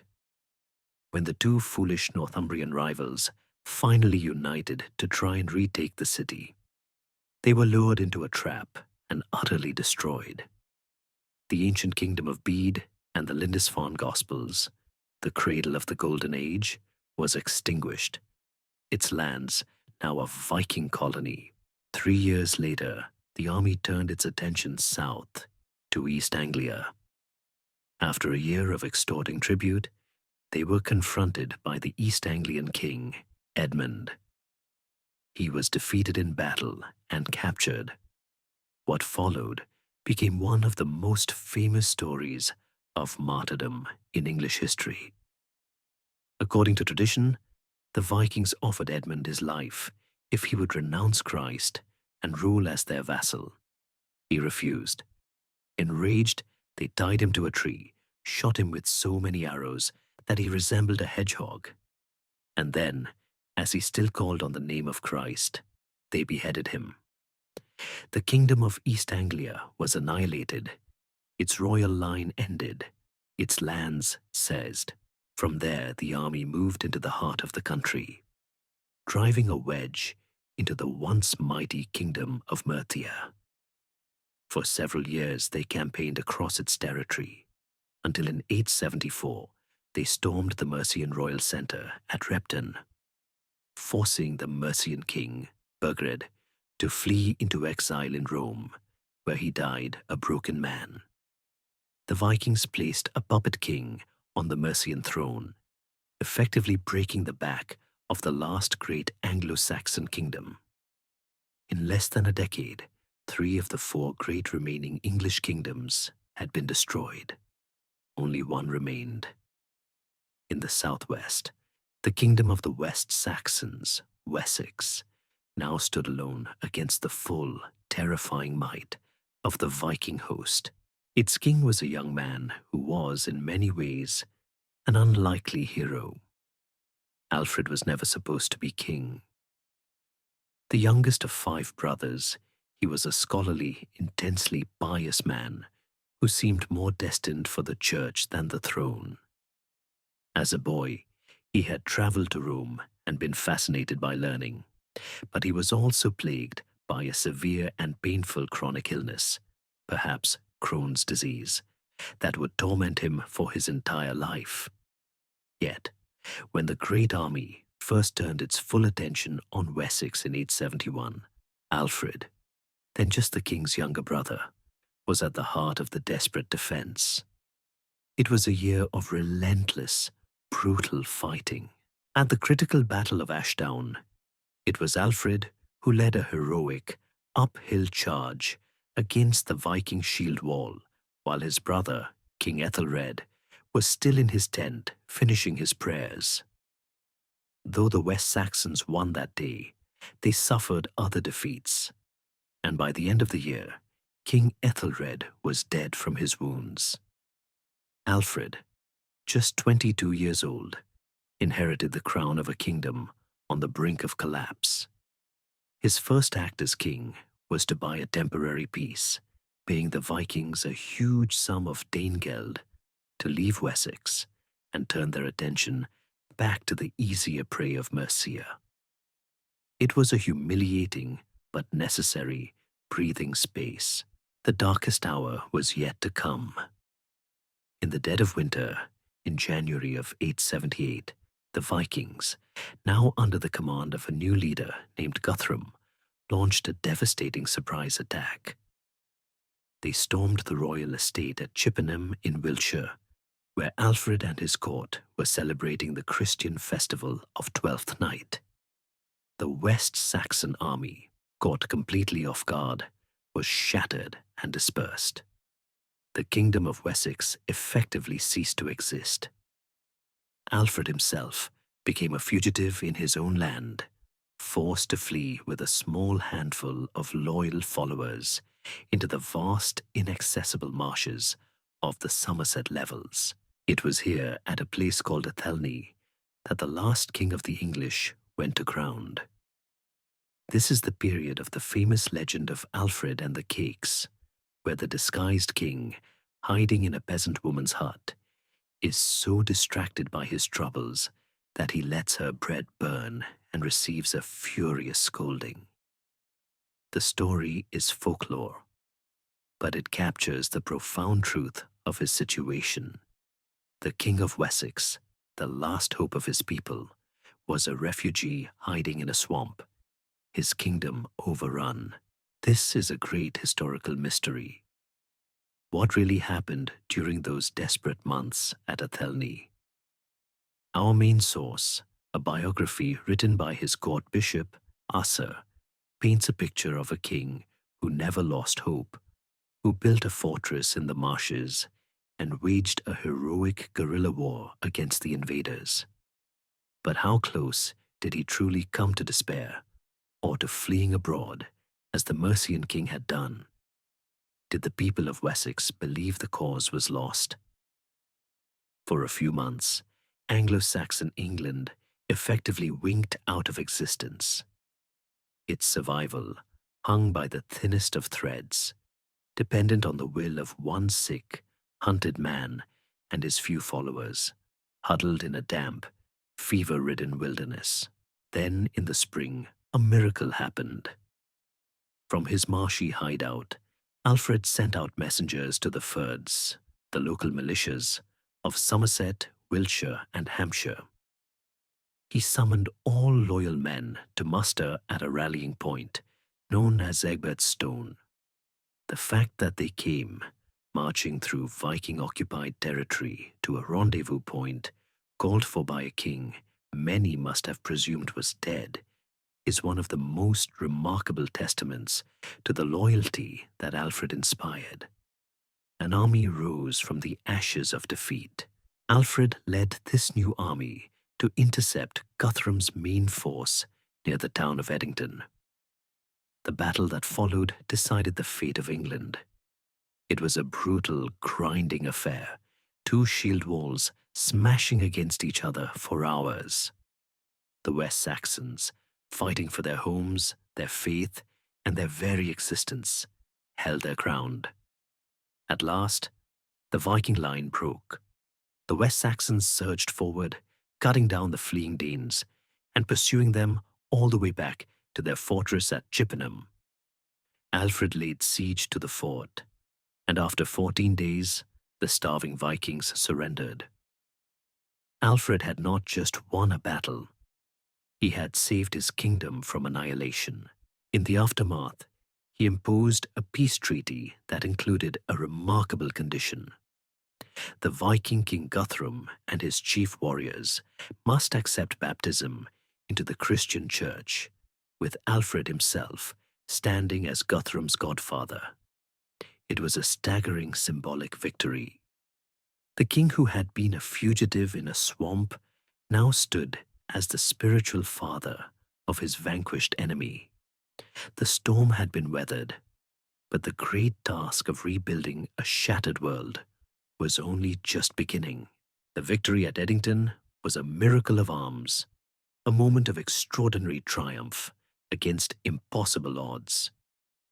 But Alfred, the scholar king, knew that shield walls and swords alone would not secure the future of his people. The peace he had won was fragile, and the Viking threat had not vanished. It had merely been contained. In the quiet that followed the storm, Alfred looked upon his shattered kingdom of Wessex and saw a ruin that was not just physical, but spiritual and intellectual. The long decades of war had brought about a catastrophic collapse of learning, a dark age far more profound than any simple absence of historical records. This decay, Alfred believed, was an enemy as dangerous as the great heathen army itself. He surveyed a grim landscape. The monasteries, which for centuries had been the libraries, schools, and cultural powerhouses of Anglo-Saxon England, had been systematically targeted by the Vikings. Their treasures had been looted, their precious books burned or scattered, and their communities of monks killed or driven into hiding. With the monasteries gone, the entire educational system had evaporated. The priests who remained were often little better than the laymen they were meant to instruct. The knowledge of Latin, the universal language of the Church, of Scripture, and of all the accumulated wisdom of the ancient world, had almost entirely vanished. In a famous and deeply personal preface, he later wrote, Alfred lamented this state of decay, recalling a time when foreigners would come to England seeking wisdom. But now, so completely had learning fallen into decay among the English people that there were very few on this side of the Humber who could understand their rituals in English or translate a letter from Latin into English. And I believe that there were not many beyond the Humber either. To Alfred, this was not merely an educational crisis. It was a profound spiritual sickness. He believed that God had allowed the Vikings to ravage their lands as a divine punishment for their ignorance and for abandoning the pursuit of wisdom that had made their ancestors famous. To truly save England, he had to do more than just defeat the Danes in battle. He had to restore the mind and soul of his people. His grand vision was to spark a new golden age of learning, but with a radical and revolutionary difference. The old Northumbrian Renaissance had been an elite affair, conducted in Latin and confined to the monasteries.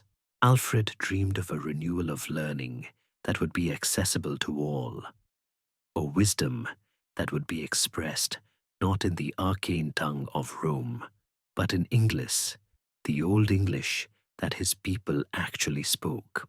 To achieve this, Alfred turned his own royal court, a mobile capital of warriors and administrators, into a new kind of school, an academy on the march. He became a great patron of scholarship, sending out agents to recruit the brightest minds he could find. From the ravaged kingdom of Mercia, he brought scholars like Plegmund, whom he made his Archbishop of Canterbury. From the Celtic lands of Wales, he recruited the monk Asser, who would become his close friend and eventual biographer. And from across the Channel, from the continent, he brought Frankish scholars like Grimbold and John the Old Saxon. He gathered this international team of intellectuals around him, creating a vibrant circle of learning amidst the constant pressures of war and governance. Crucially, Alfred led by example. Despite the immense burdens of his office and the constant debilitating pain of his illness, he dedicated himself to study with a ferocious intensity. In his late 30s, a reigning king in a time of crisis, he taught himself to read Latin fluently and then, even more remarkably, to translate it. Asser, his biographer, paints a moving picture of the king, a man who, in spite of all the demands of the present life, the raids of the Vikings and his own bodily illness, did not cease to read books aloud and to learn by heart. Alfred, the warrior of Edington, became Alfred the student, determined to master the knowledge he believed was the key to his kingdom's salvation. The centerpiece of his entire project was a bold and unprecedented program of translation. Alfred and his courtly circle selected a small library of what they considered the most essential books, the core knowledge a Christian people and their leaders needed, and they set about the task of rendering them from Latin into Old English. The curriculum they chose was not narrowly religious. It was a program for creating wise and effective citizens. There was Pope Gregory the Great's Pastoral Care, a practical guide for bishops on how to be good spiritual shepherds, a copy of which Alfred sent to every diocese in his kingdom. They translated historical works like Bede's Ecclesiastical History of the English People and A Universal History by Orosius to give the English a sense of their own story and their place in God's plan. And most profoundly, Alfred himself is believed to have translated Boethius's The Consolation of Philosophy, a deep and moving dialogue about free will, fate, and the nature of happiness, written by a Roman senator in a prison cell awaiting execution. The words of this ancient philosopher, grappling with suffering and injustice, must have spoken directly to the heart of the king who had once hidden in the marshes. But this brings us to a subtle historical mystery.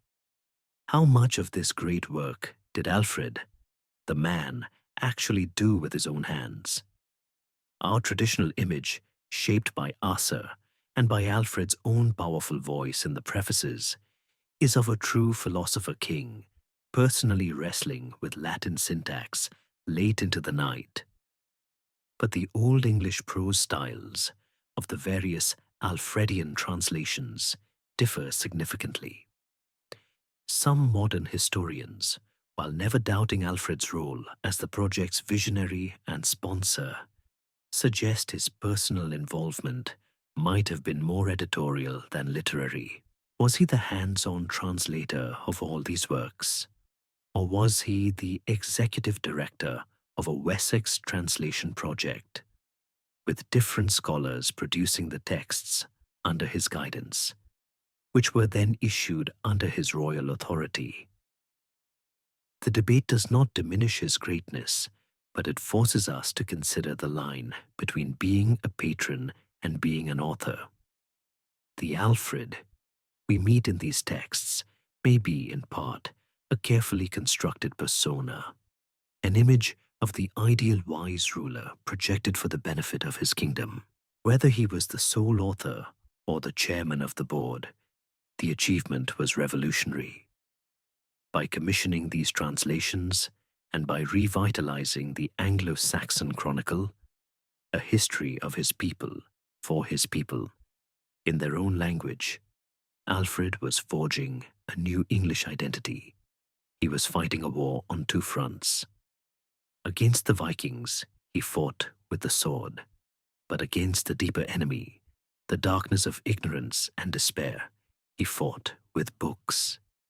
He was ensuring that his people would not just survive, but that they would survive with their culture, their faith, and their history intact, now accessible to them in their own mother tongue. He had saved the body of Wessex at the Battle of Edington. In the years that followed, he was saving its soul. Alfred's program to restore learning was a battle for the soul of England, a long-term investment in the wisdom and identity of his people. But the king, a hardened veteran of countless battles, knew that books alone could not stop a Viking axe. The victory at Edington had been a deliverance, but the years Alfred had spent as a fugitive in the marshes of Athelney had taught him a brutal lesson about the fundamental weaknesses of his kingdom's defenses. The traditional Anglo-Saxon way of war, based on calling up a militia of farmers who had to be home in time for the harvest, was hopelessly inadequate against the lightning mobility of the Vikings. If Wessex was to survive, it needed a radical overhaul of its entire military and defensive structure. Wisdom had to be defended by walls of earth and wood and by a new kind of army. Having saved his kingdom's mind, Alfred now set about reforging its sword and shield. His first innovation was to address the fatal flaw in the Anglo-Saxon army, the Fyrd. He brilliantly solved the problem of its temporary nature by dividing the entire militia of Wessex into two. At any given time, one half would be in the field, serving as a standing army, while the other half remained at home, tending the fields and ensuring the kingdom's economy did not collapse. By regularly rotating these two halves, Alfred created something revolutionary for his time: a permanent, professionalized field army that could respond instantly to raids, pursue enemies relentlessly, and, crucially, conduct long sieges without the pressure of having to disperse to bring in the harvest. The English were no longer just reacting. They could now take the fight to the enemy and sustain it. This newly effective army needed secure bases from which to operate, and this led to Alfred's second, and arguably greatest, strategic innovation: the creation of the burgh system.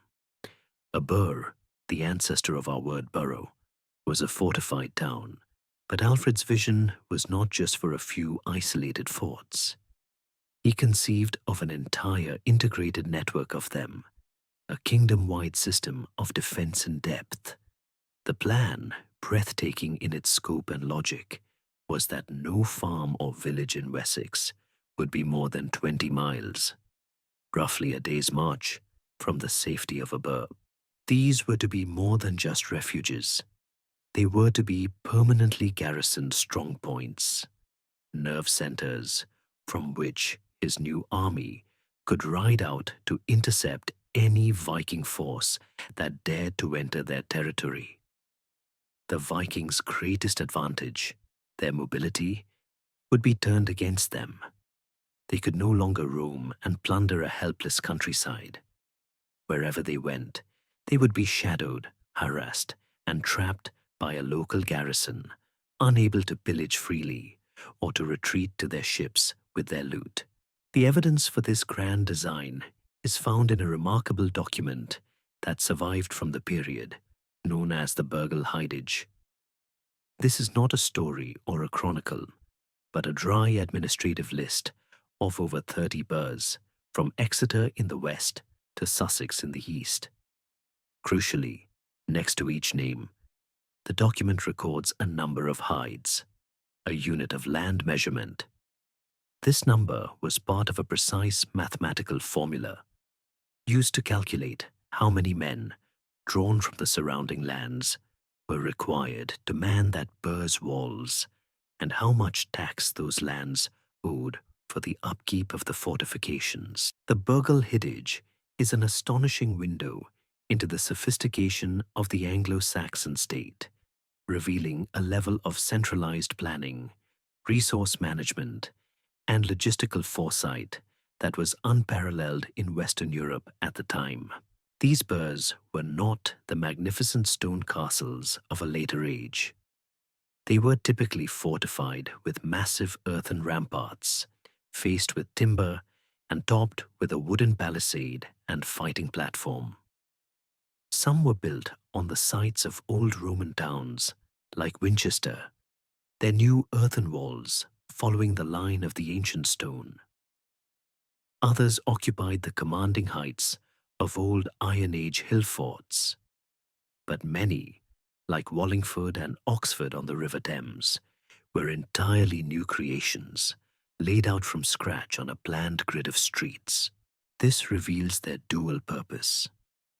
They were not just forts, but proto-towns, designed from the beginning to be secure centers of administration, industry, and commerce. Alfred's third innovation was just as radical. He realized that fighting the Vikings only after they had landed was a losing game. The war had to be taken to them in their own element, the sea. He ordered the construction of a royal navy, the first of its kind in England. The Anglo-Saxon Chronicle proudly reports that Alfred personally designed these new ships, making them swifter, steadier, and also higher than the Viking longships. They were not mere copies. They were an attempt to engineer a superior warship with as many as 60 oars, built to fight and not just to raid. This was a profound strategic shift.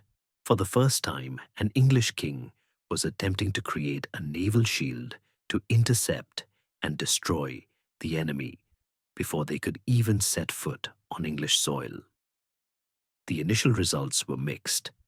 His new, larger ships were sometimes clumsy and ran aground, and his crews were less experienced than the seasoned Norse sailors.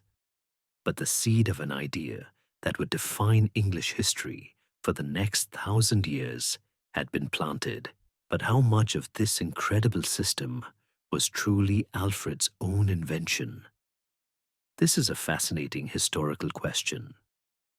The mainstream view, based on the sheer scale and coherence of the network, is that Alfred was the strategic genius who conceived and implemented the whole plan in the years after his victory at Edington. However, some historians and archaeologists suggest a more evolutionary process. Fortified towns were not unknown before Alfred. Offa of Mercia had built defenses around some of his centers, and across the Channel, the Frankish kings were building fortified bridges to block Viking fleets from sailing up their rivers. The historical mystery, therefore, is whether Alfred had a single revolutionary eureka moment, or if he was a brilliant synthesizer who took existing scattered ideas about defense and applied them with a unique and systematic rigor across his entire kingdom. Was the burgle system a completely new invention, or a masterful perfection of existing trends? Either way, the result was the same. Alfred had transformed Wessex from a soft target into a fortress. When the next great Viking army returned in the 890s to try and break him, they found a kingdom that had been hardened and reorganized for total war. Alfred the Scholar had built a thinking person's war machine. Alfred the Great died in 899, leaving behind a kingdom saved but a country still broken. He had won the war for survival, but the peace was little more than an armed truce. A line had been drawn, both on the map and in the minds of the people, from London up to Chester, dividing the land in two. To the south and west lay Alfred's Anglo-Saxon Wessex and its client state of English Mercia. To the north and east lay the Danelaw, a vast territory still under the control of Viking armies and Norse settlers. Alfred had built the fortress.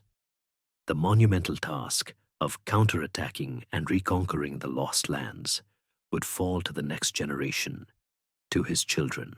His son Edward, a formidable warrior in his own right, took the throne of Wessex. But the crucial co-architect of the victory to come was a figure unique in English history. Alfred's firstborn child, his daughter, Aethelflad. Aethelflad had been raised in the extraordinary environment of her father's court. While other aristocratic girls of the age were taught the domestic arts, she received a first-class education, absorbing her father's profound respect for learning, his deep Christian piety, and crucially, his revolutionary ideas about statecraft and military strategy. She was a product of his great revival, a woman whose mind had been forged by the same intellectual fires that had produced the translations of Boethius and Bede. But her destiny was not to be a scholar. Her father gave her a task that was perhaps the most difficult and dangerous in the kingdom. In a move of brilliant strategic foresight, Alfred married his daughter to Aethelred, the Lord of Mercia. This was no ordinary dynastic marriage. Mercia, the once mighty kingdom of Offa, was now a shadow of its former self. Its eastern half had been conquered by the Danes, while the western half survived as a battered and bruised frontier state under the protection of Wessex. The marriage of Aethelflad and Aethelred cemented this vital alliance. Alfred was placing his brilliant, trusted daughter on the very front line of the war against the Danelaw, entrusting her and her husband with the defense of this crucial buffer state.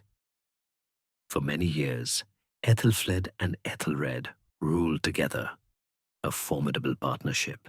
They worked in lockstep with Alfred's vision, extending the Burgle system northwards, building a chain of new fortresses to defend the Mercian heartlands at places like Gloucester, Worcester, and Stafford.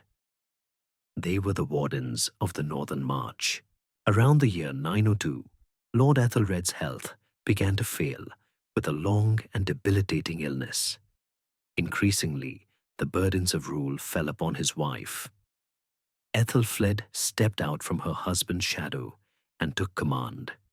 When Aethelred finally died in 911, the lords and warriors of Mercia, in a decision that speaks volumes about the respect she had earned, did not seek a new male ruler from Wessex. They swore their allegiance to her alone. In a society that was overwhelmingly patriarchal and militaristic, a woman was now the sole ruler of a kingdom at war. She could not be called a queen or quen, a title reserved for the wife of a king, so she was known by a unique and powerful title. Recorded with pride in the Mercian annals, Mercna Leftiger, the Lady of the Mercians. Free to act in her own right, the Lady of the Mercians revealed herself to be a military commander of genius, a true heir to her father's strategic mind. In a carefully coordinated pincer movement, she and her brother Edward in Wessex launched a decade-long offensive to reclaim the Danelaw. While Edward pushed north and east from Wessex, Aethelfled drove deep into the heart of the Viking territories from her base in Mercia.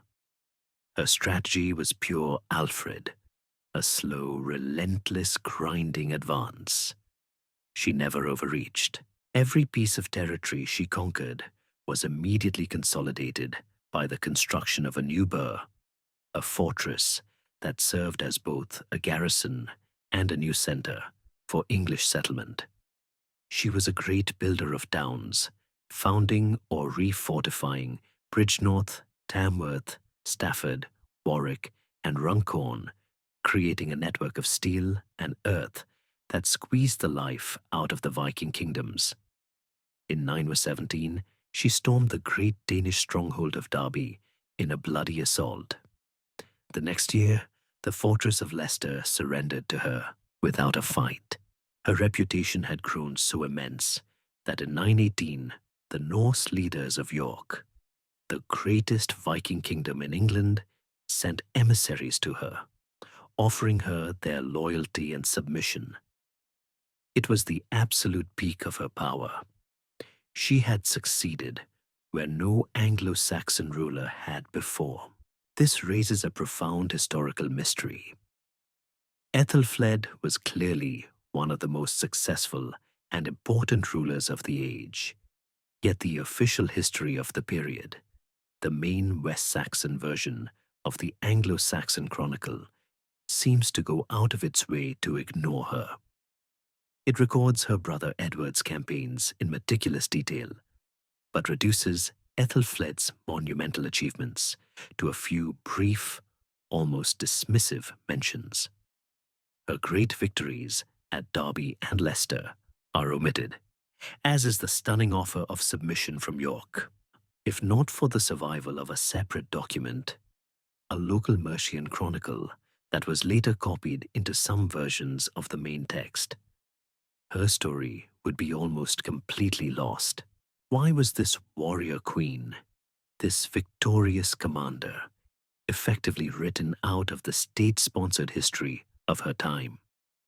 Was it simply West Saxon pride, an unwillingness to let their Mercian allies share the glory of the reconquest? Or was there a more deliberate political motive? Some historians believe that Edward of Wessex and the court historians who wrote for him were deeply wary of Aethelflad's power and her immense personal popularity in an independent Mercia. They may have deliberately crafted a historical narrative that centered the victory entirely on the West Saxon royal house. The theory suggests that Edward intended all along to absorb Mercia into his own kingdom, and erasing the record of its powerful and independent female ruler was a necessary act of political propaganda. She was, perhaps, too successful, too beloved, and too independent for the comfort of a brother who was trying to forge a single, unified kingdom under his sole command. Aethelflad did not live to see the final victory. She died suddenly at Tamworth, her royal capital, in the summer of 918, at the very height of her power and prestige. The whole of Mercia mourned her passing. She had intended for her daughter, Elfwin, to succeed her, but it was not to be. Her brother Edward marched north, deposed his own niece, and declared himself the direct ruler of Mercia. The independent kingdom of Mercia was no more. It was now just a province in a greater Wessex.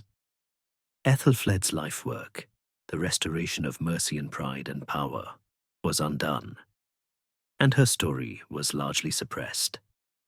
Yet her legacy was undeniable. She was the forgotten architect of the English reconquest, the warrior lady whose brilliant campaigns broke the back of the Danelaw and made the unification of England possible. The death of the Lady Aethelflad marked the end of an independent Mercia, but the great project she and her brother had begun, the reconquest of the Danelaw, was not yet complete. Her brother, Edward the Elder, king of the West Saxons and now lord of the Mercians, continued the relentless forward march, his armies pushing ever deeper into Viking-held territory. When Edward died in 924, the long war was nearly won, but the final decisive steps remained. The task of completing the dream of a united England fell to his son, and Alfred the Great's grandson, a man named Aethelstan. Aethelstan was the perfect king for the moment, a man who embodied the union he was destined to create. Though the son of the West Saxon king, he had been sent as a boy to be raised and educated in the Mercian court of his aunt, the warrior lady Aethelflad. He grew up surrounded by her loyal Mercian thanes, learning the arts of war and statecraft at her side. This unique upbringing meant that when he came to the throne, he was seen not as a foreign West Saxon conqueror, but as one of their own. He was the living bridge between the two greatest Anglo-Saxon kingdoms, the ideal figure to finally weld them into a single unified whole. He was said to be a striking figure, with fair flaxen hair, deeply pious, but also a man of immense ambition and ruthless military skill. Where his father and aunt had been methodical, Aethelstan was lightning fast. He saw that the great prize, the key to the entire north, was the Viking kingdom of York. In 927, just 3 years after becoming king, he marched his combined army of West Saxons and Mercians north, stormed the great city, and drove its Norse king out into exile in Ireland. With the fall of York, the last great Viking kingdom in England was broken. For the first time since the Romans had left 5 centuries before, the entire territory of the old English kingdoms, Wessex, Mercia, East Anglia, and Northumbria, was under the rule of a single native king. To formalize this new reality, Aethelstan summoned the other rulers of the island of Britain to meet him at a place called Stamford Bridge in Cumbria. There, in a grand political ceremony, the other kings bowed to his supremacy. Constantine, the king of the Scots, Hyvelda, the most powerful of the Welsh kings, and the ruler of the British kingdom of Strathclyde, all swore oaths of peace and acknowledged Aethelstan as their overlord. This was a moment of unparalleled triumph. Aethelstan was no longer just a king of the Anglo-Saxons. He was claiming to be the emperor of the whole island. On his magnificent silver coins and in his formal legal charters, he began to use new and grandiose titles never before seen in England. Rex Totius Britannia, king of all Britain, and even Basileus, the high-flown Greek title used by the emperors in Constantinople. The political entity we now call England had been born, and Aethelstan was its first king. Like his grandfather Alfred, Aethelstan understood that conquest was not enough. The new kingdom had to be governed. He became a great and energetic lawgiver, issuing comprehensive legal codes that sought to impose order on his vast and often lawless new territories. He was a major figure on the European stage, forging marriage alliances for his many half-sisters with the most powerful royal houses of the continent, from the Holy Roman Empire to the Kingdom of the West Franks.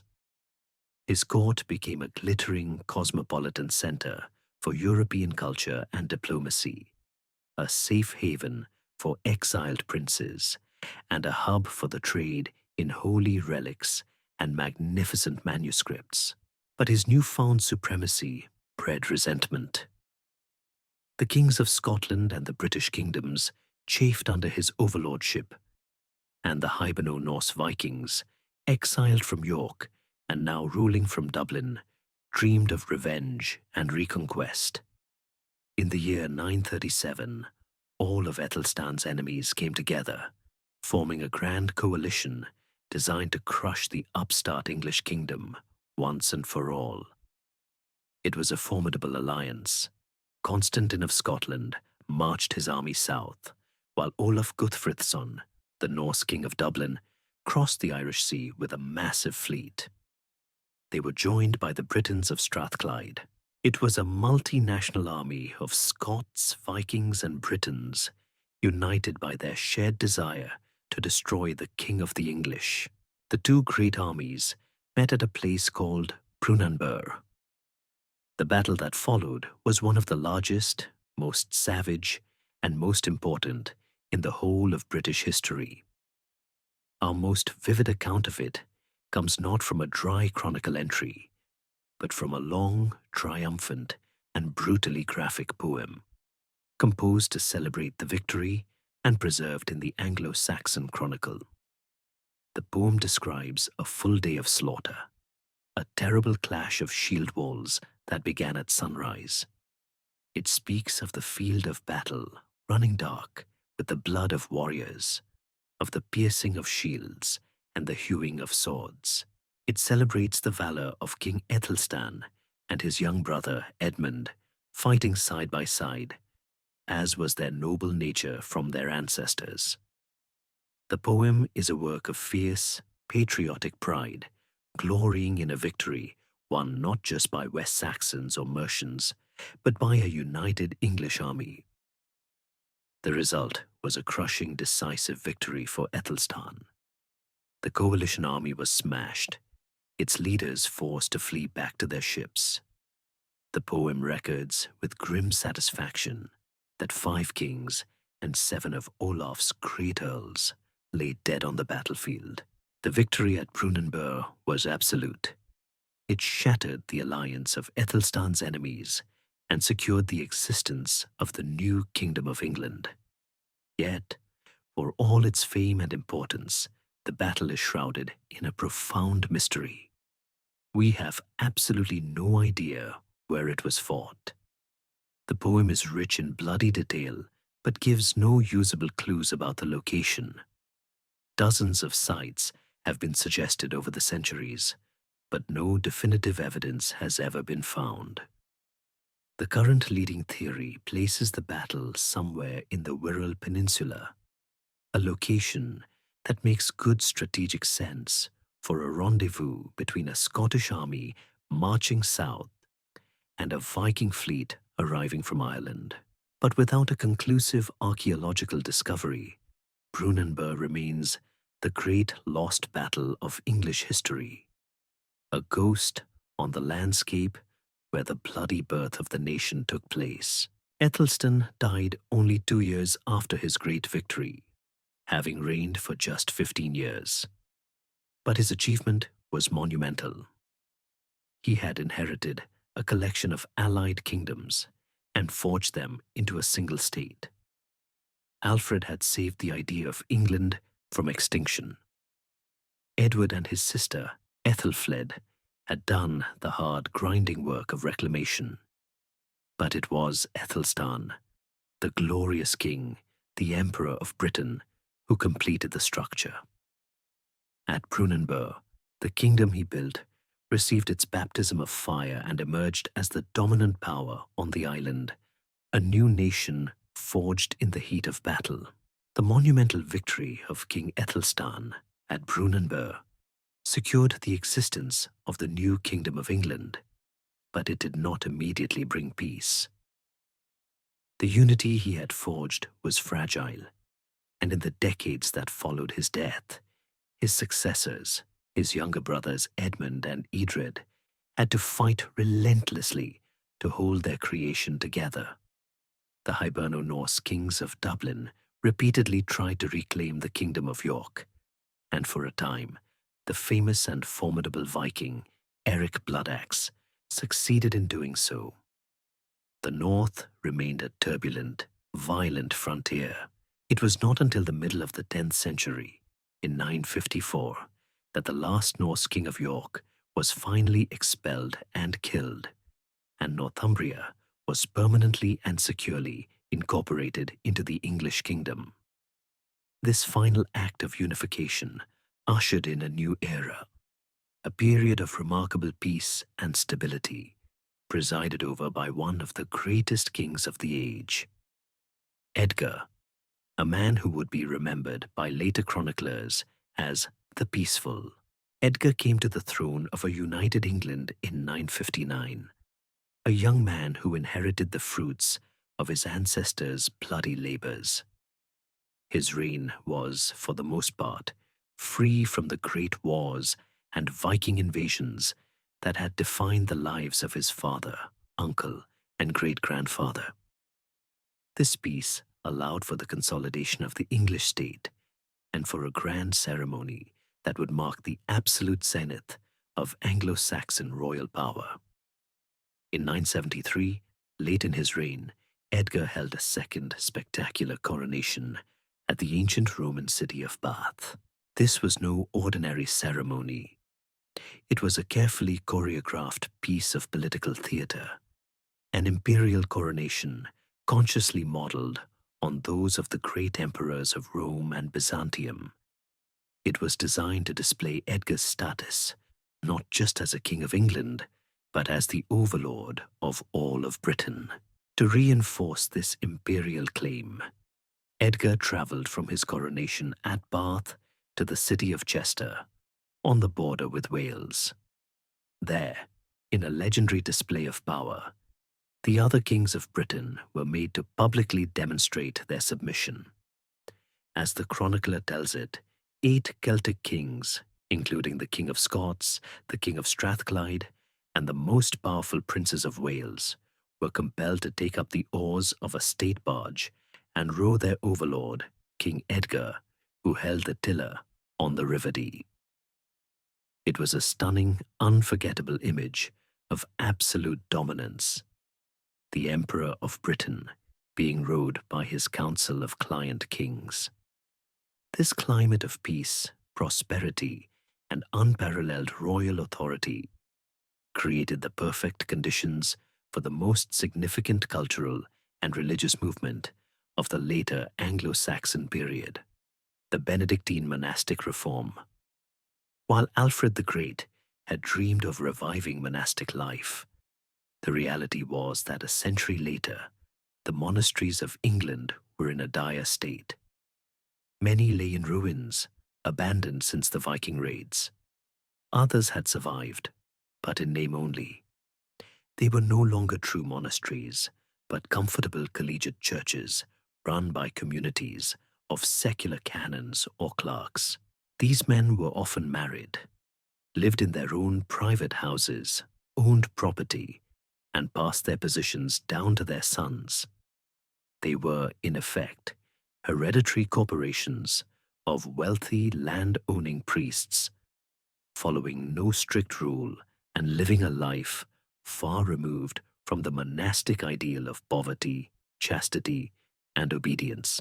A powerful new wave of spiritual fervor, however, was sweeping across Europe, inspired by the reformed Benedictine monasteries of the continent, particularly the great French abbeys of Cluny and Fleury.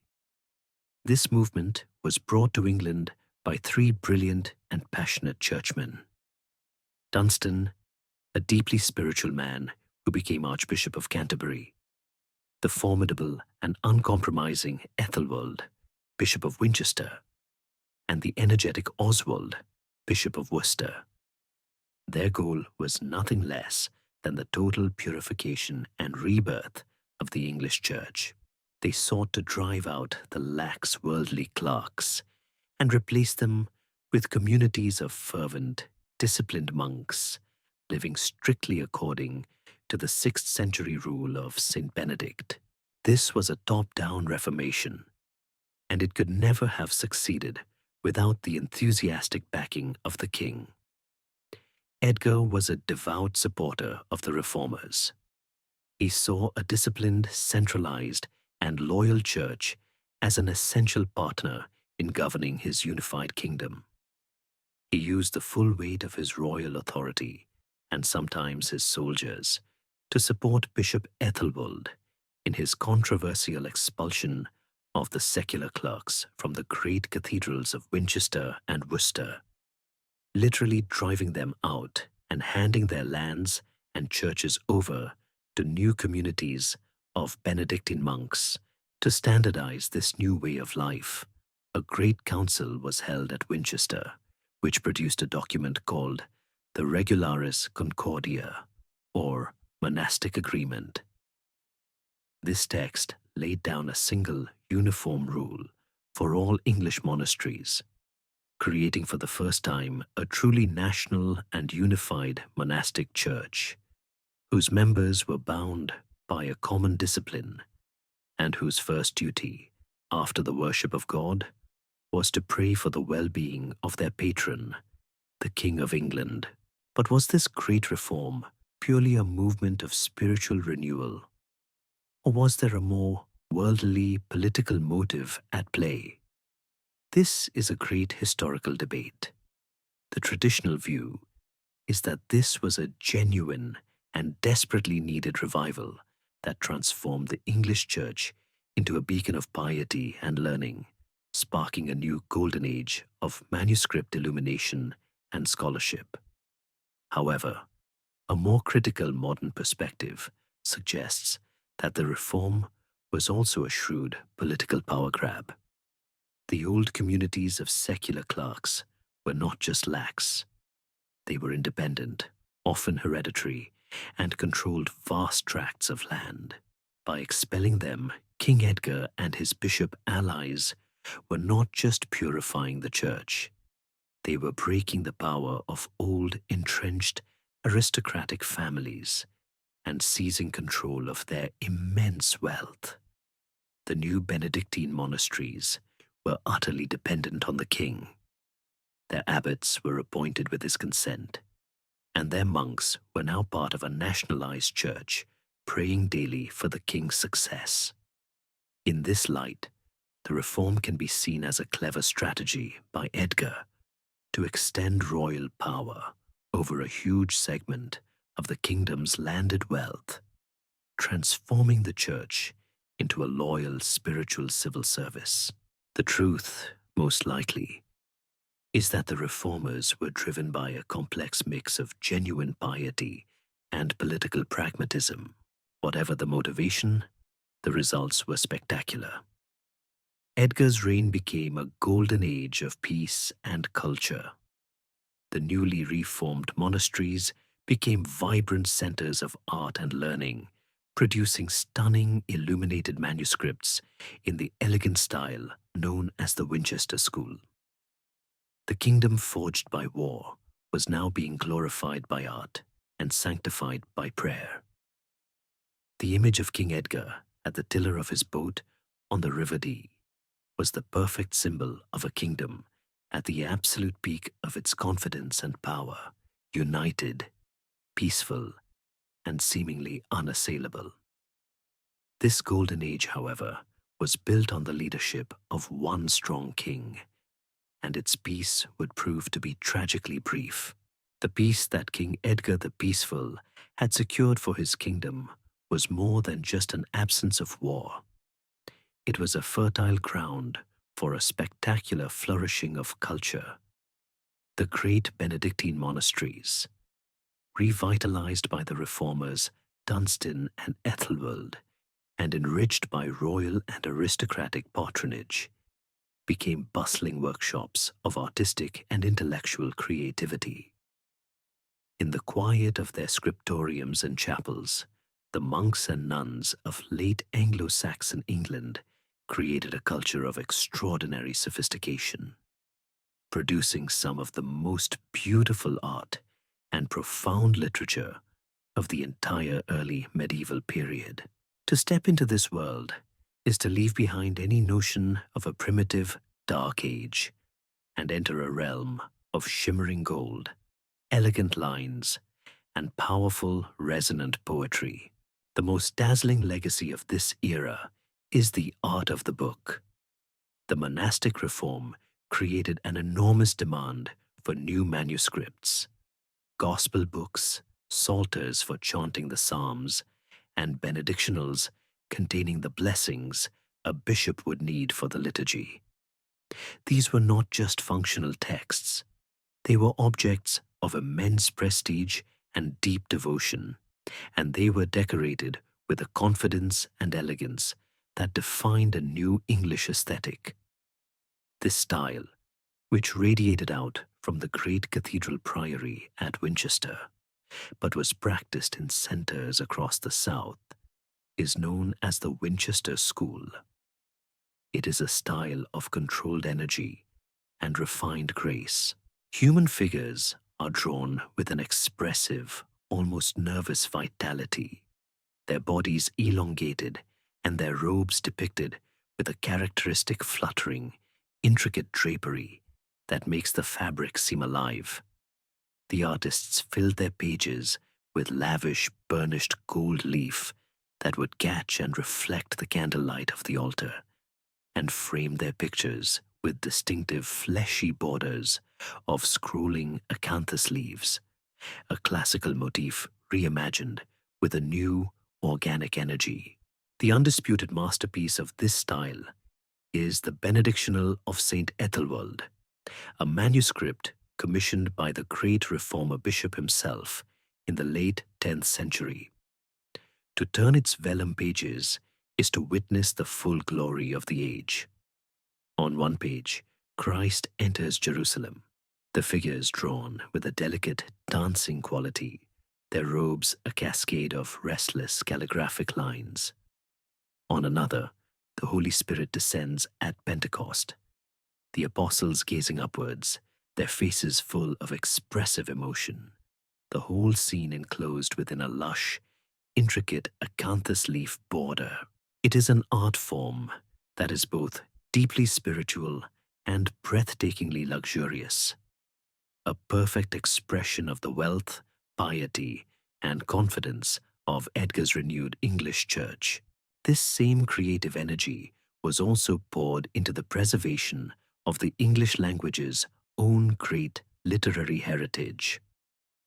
It was in the scriptoriums of these newly reformed monasteries that scribes, for the first time, systematically wrote down the great body of Old English poetry, much of which had been composed centuries earlier and passed down through oral tradition. Almost everything we have of Old English verse survives in just 4 irreplaceable manuscripts, all compiled around the year 1000.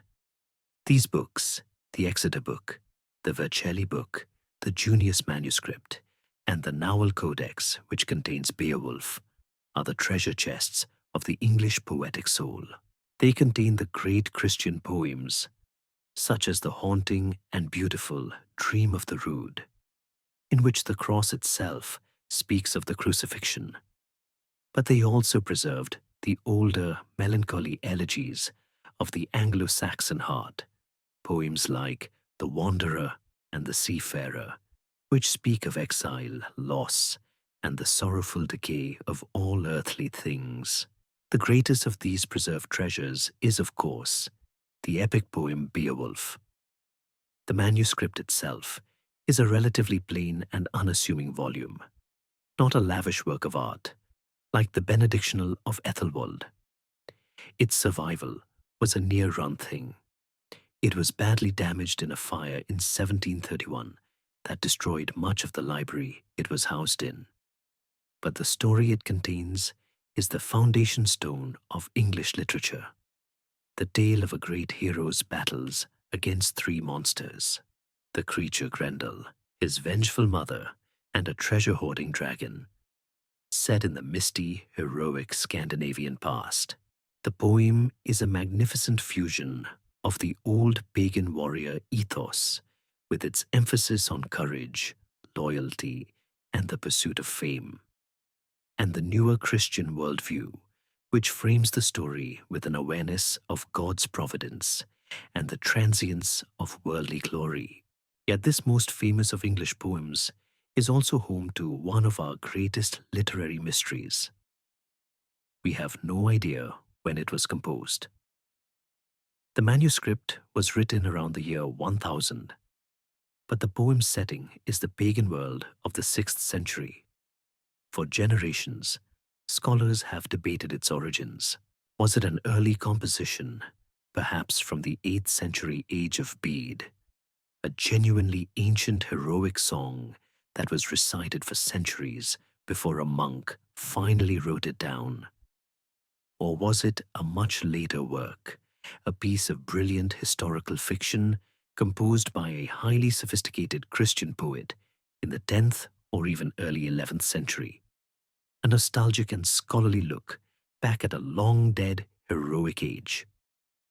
The language, meter, and historical details have been endlessly analyzed, but they offer no conclusive answer. The great epic of the English language remains stubbornly anonymous and timeless. The artistic achievements of the period went far beyond the page. Anglo-Saxon craftspeople were masters of intricate ivory carving, creating delicate and expressive crucifixes and reliquaries. They were also legendary for their skill in needlework. The great English embroideries, known as Opus Anglicanum, were prized as the finest in Europe, though sadly, due to their fragile nature, almost none from this period survive. The famous Bayeux tapestry, created just after the Norman conquest, was embroidered by English artists and stands as a late, glorious testament to this long-cherished national skill. This was a society that valued beauty and craftsmanship in all its forms. The England of the late 10th century was no backwater. It was a kingdom at the height of its cultural powers, producing art and literature that was the envy of Europe. This peaceful, prosperous, and creative world, so carefully built by Alfred's descendants, was about to be subjected to the severest of tests, as the dragon ships of the Vikings, after a long absence, once again turned their prows towards the English shore. The death of Edgar the Peaceful in 975 shattered the golden age his reign had embodied. The unity and stability he had so carefully maintained proved to be tragically dependent on his own personal authority. England was immediately plunged into a bitter succession crisis. Edgar left 2 young sons by different mothers, the teenager Edward and a boy of about 10 named Aethelred. The great nobles of the kingdom split into factions, some backing the elder son, Edward, while others, including Aethelred's powerful and ambitious mother, Dowager Queen Ælfthryth, schemed to place the younger boy on the throne. Though the party of Edward initially won out and he was crowned king, his reign was short and troubled. The political tensions simmered just beneath the surface, and in the year 978, they erupted in an act of shocking violence that would cast a long, dark shadow over the next 4 decades. The young King Edward, while out hunting, decided to pay a visit to his half-brother Aethelred at Corfe Castle in Dorset. As he sat on his horse at the gate, accepting a drink, he was surrounded by members of Aethelred's household and stabbed to death. Aethelred himself was just a child and was almost certainly not personally responsible, but the crime was committed by his supporters for his benefit. The murder of an anointed king by his own subjects was a terrible omen. Edward was quickly hailed by the public as a martyr, and the new boy king, Aethelred, began his long and calamitous reign under a cloud of suspicion and sacrilege. This was the king who would become known to history by the famous and damning nickname Aethelred the Unready. The name is a cruel but clever pun. His Old English name, Aethelred, means noble counsel. The nickname Unred, which sounds similar, means no counsel or ill counsel. It wasn't that he was unprepared. It was a judgment on the terrible quality of the advice he received and the disastrous decisions he made. He grew into a man who was suspicious, indecisive, and plagued by an inability to trust his own powerful nobles, the great ealdormen who governed the shires. And it was upon this divided, badly led kingdom that an old enemy now returned with a vengeance. The Viking raids, which had ceased for a generation during the strong rule of Edgar, began again in the 980s, at first as small probing attacks. But the raiders quickly sensed the weakness and division at the heart of the English government. These were not the Vikings of Alfred's day, who had sought land for settlement. This was a new breed of predator, highly professional, mobile armies, often led by powerful Scandinavian rulers like Olaf Tryggvason of Norway and the formidable Svein Forkbeard, King of Denmark. Their aim was not conquest, at least not at first.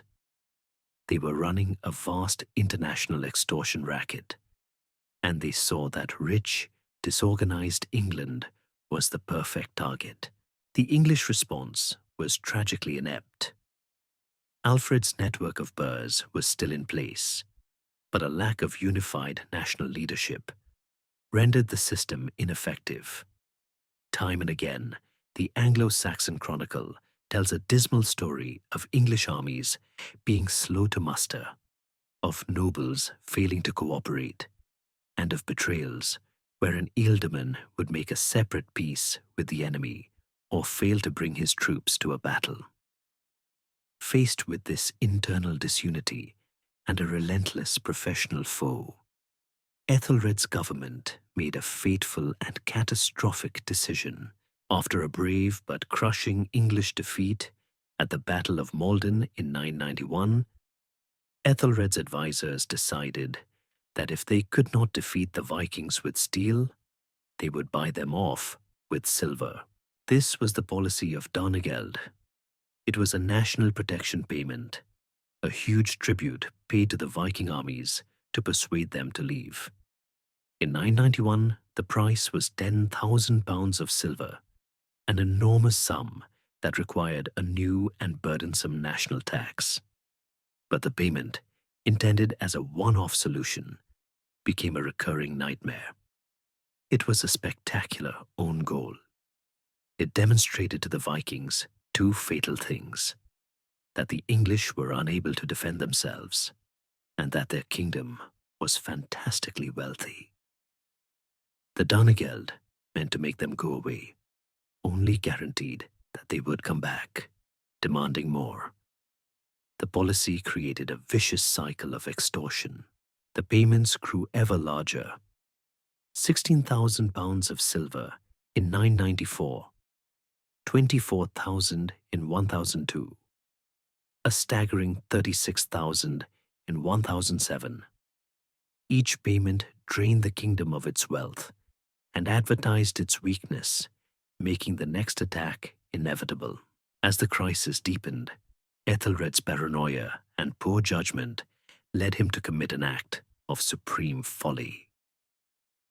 In 1002, claiming to have uncovered a plot that all the Danish men who were in England would treacherously deprive him and all his counselors of life, he issued a secret order.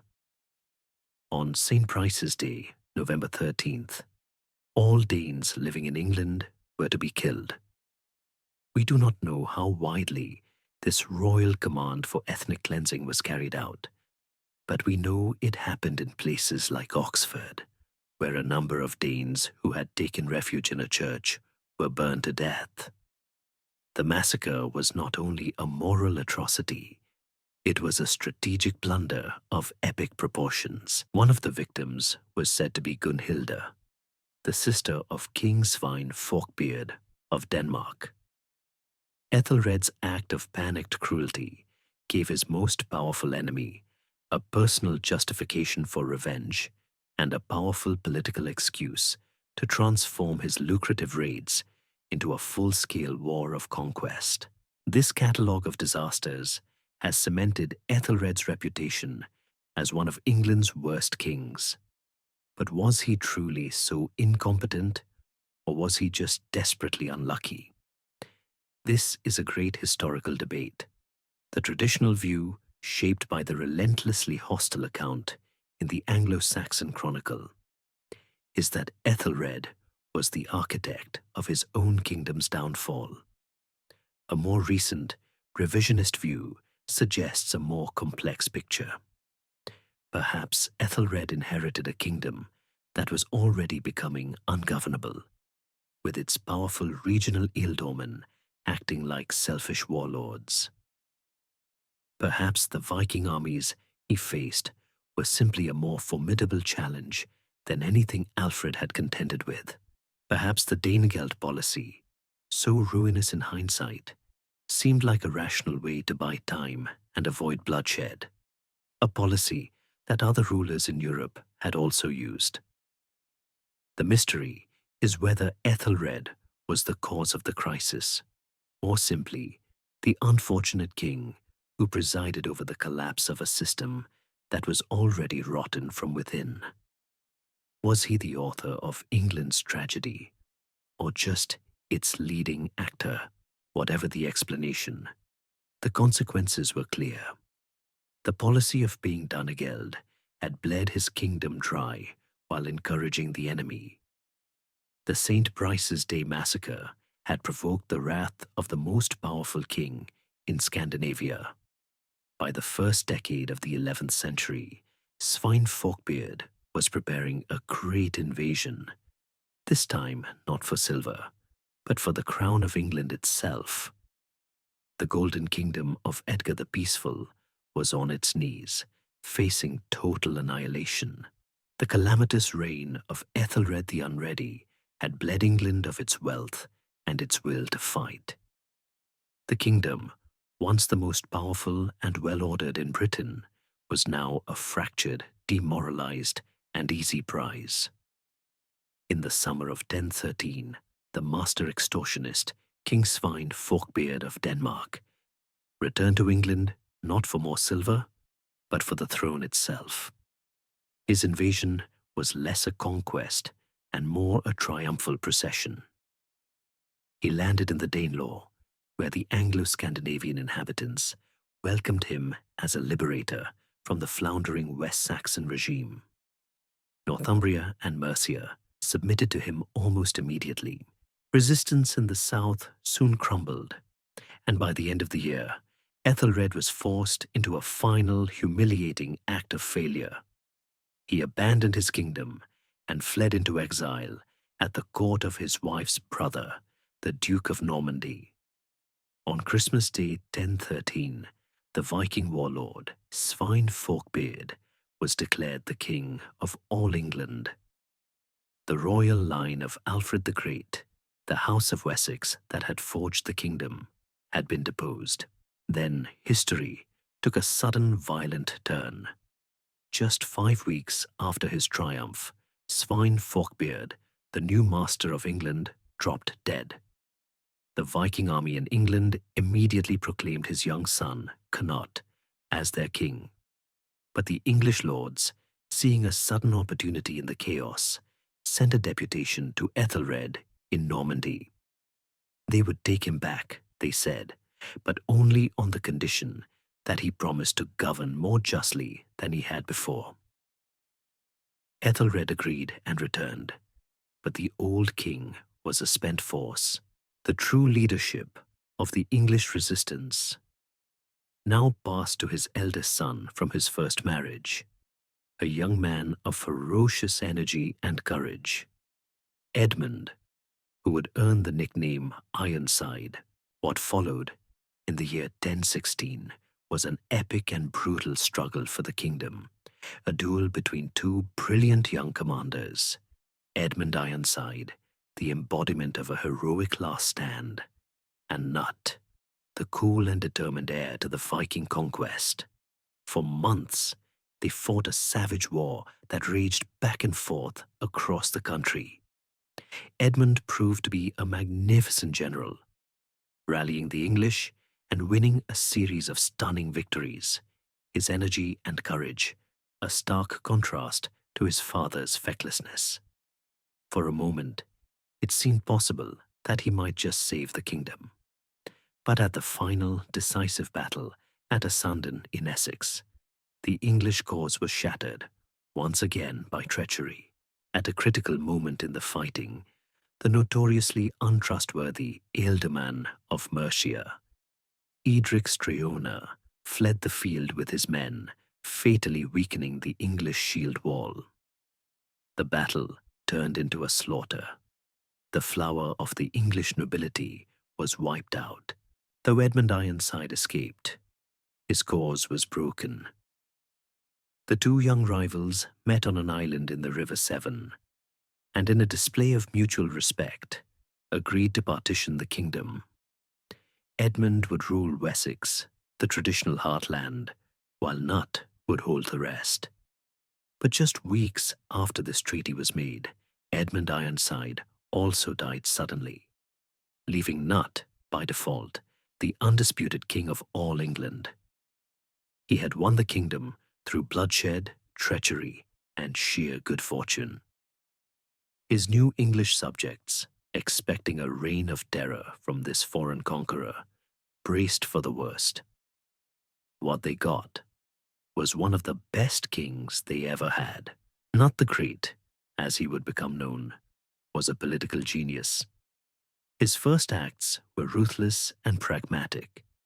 He had any potential English claimants to the throne executed or exiled, and he swiftly disposed of the treacherous Edric Streona. He levied one last colossal Danegeld to pay off the bulk of his invasion army, sending them home and keeping only a small elite force of professional bodyguards, the legendary housecarls. But once his power was secure, he performed a stunning transformation. He set about ruling not as a Danish conqueror, but as a legitimate English king. He publicly declared that he would govern according to the laws of the great and peaceful King Edgar. He became a devout and prominent Christian, showering the English church with gifts, building new monasteries, and even making a grand pilgrimage to Rome, where he was welcomed as a major European monarch. He promoted Englishmen to high office alongside Danes, forging a new unified aristocracy. He became, in essence, more English than the English. That was not just the King of England. Through inheritance and further conquest, he also became King of Denmark, Norway, and parts of Sweden. He ruled a vast North Sea empire, and England was not some conquered backwater. It was the jewel in his crown, the rich, stable, and administrative heart of his entire imperial project. From his preferred English capital at Winchester, he governed this great Scandinavian imperium, bringing nearly 2 decades of peace, order, and prosperity to the land he had once come to plunder. His success was so profound that it gave rise to one of the most enduring and misunderstood legends in English history, the story of Nut and the Waves. As a later chronicler tells it, Nut, annoyed by the constant flattery of his courtiers, had his throne carried down to the seashore. He then sat and commanded the incoming tide to go back and to not dare wet his royal feet.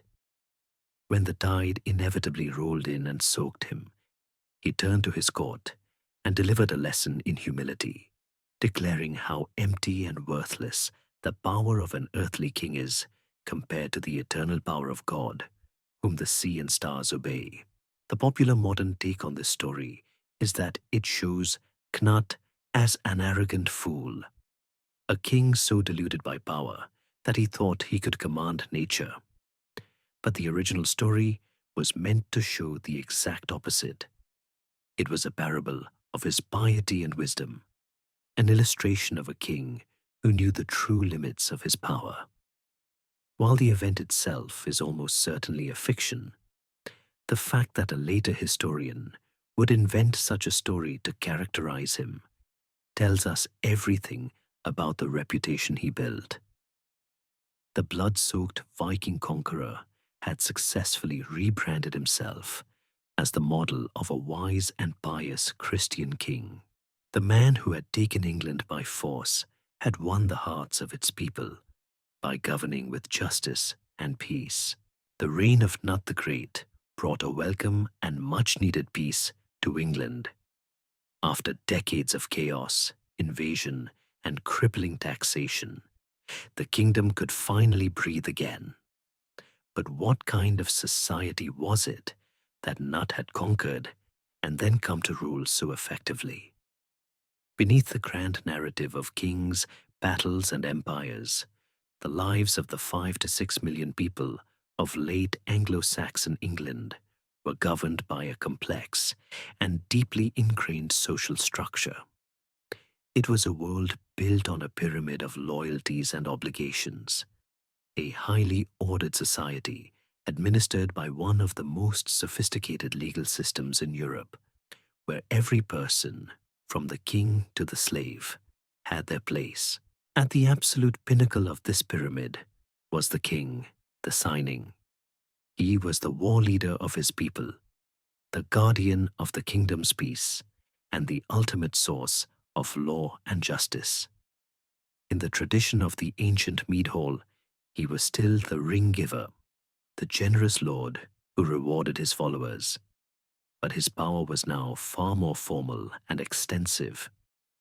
Kingship, however, was not strictly hereditary. While the crown almost always passed to a member of the royal family, the House of Wessex, the king was formally chosen by the Witenagemot, or Witan, the council of the great and wise men of the realm. This elective principle was crucial. The Witan's role was to choose the best candidate, a strong adult male who could lead the army and govern effectively. The idea of a child inheriting the throne, common elsewhere in Europe, was alien to the Anglo-Saxons. Below the king stood the great nobility.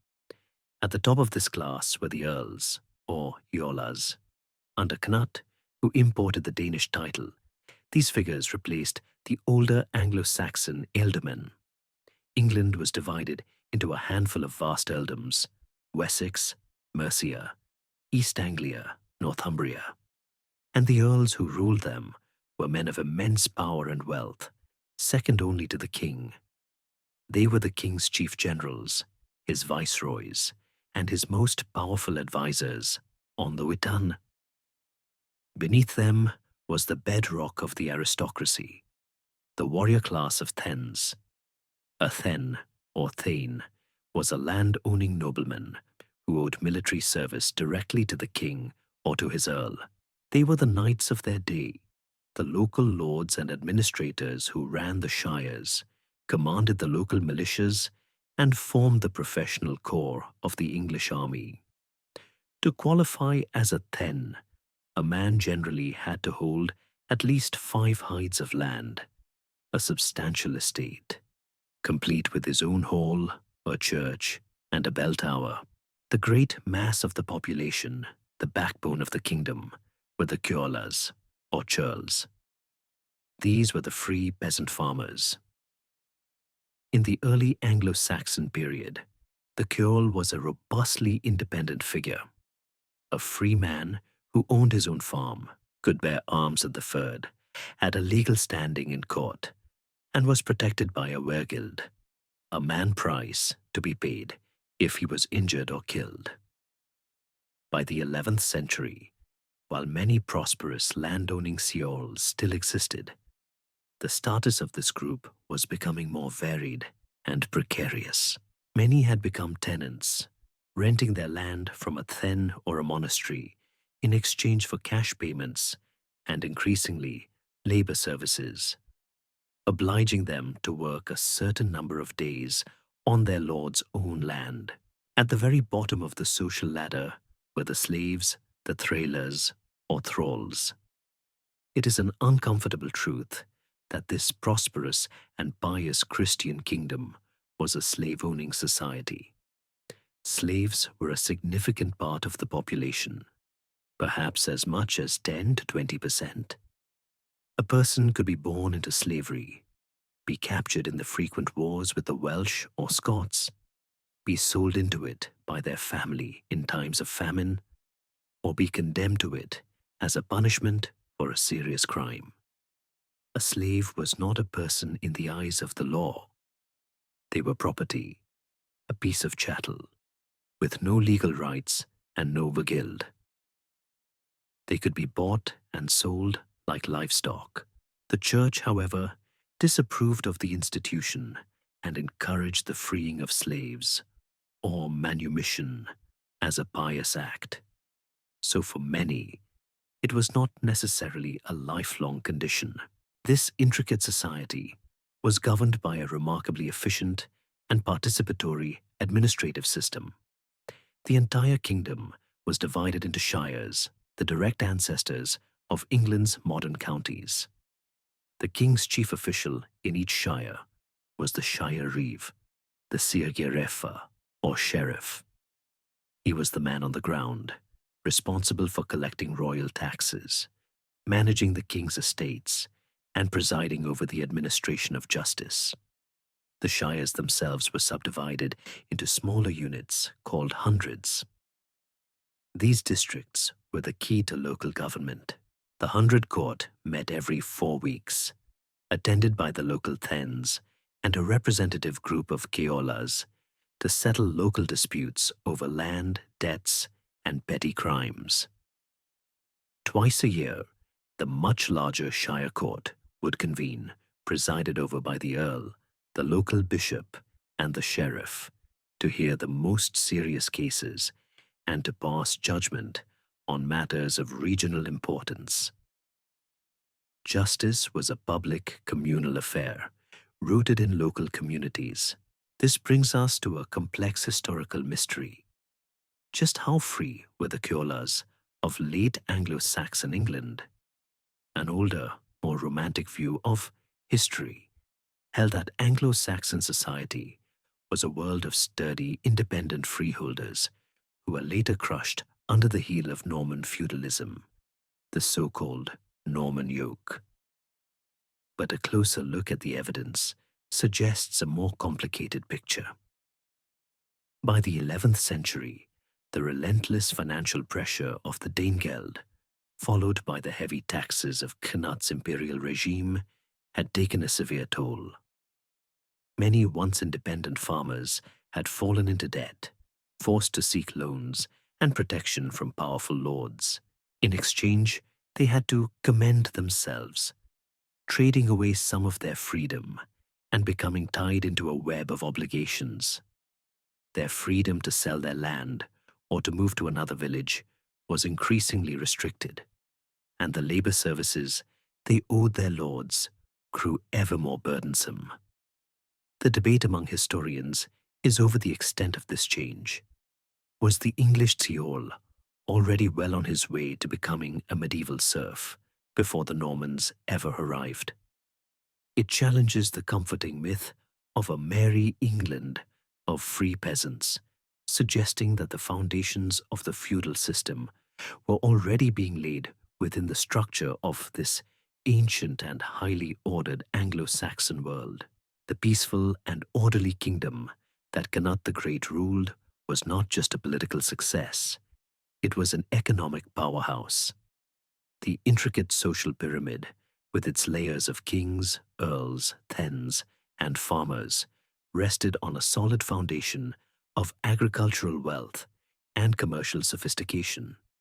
To understand the world of the late Anglo-Saxons is to understand that this was not a backward, isolated society subsisting on barter. It was a nation with a vibrant, monetized, and internationally connected economy, managed by a state that wielded a degree of administrative and financial control that was the envy of Europe. The engine of this economy was, as it had been for centuries, the land itself. England's greatest resource was its rich, fertile soil. The vast majority of the population lived and worked in the countryside, their lives governed by the rhythms of the agricultural year. In the great open fields that surrounded their villages, peasant families plowed their individual strips of land with teams of oxen, cultivating the wheat and barley that would become their bread and ale. On the chalky downs of the south and the hills of the Midlands, vast flocks of sheep were raised, producing the wool that was already becoming England's most valuable export. This agricultural productivity was the ultimate source of the kingdom's wealth, the surplus that fed its towns, its armies, and its kings, and made it such a perennially tempting target for Viking fleets. But this was no simple agrarian society. The defensive burghs, founded by Alfred and his children, had evolved into bustling hubs of commerce and industry. By the 11th century, towns like London, Winchester, York, and Lincoln were thriving urban centers, magnets for craftsmen, merchants, and money.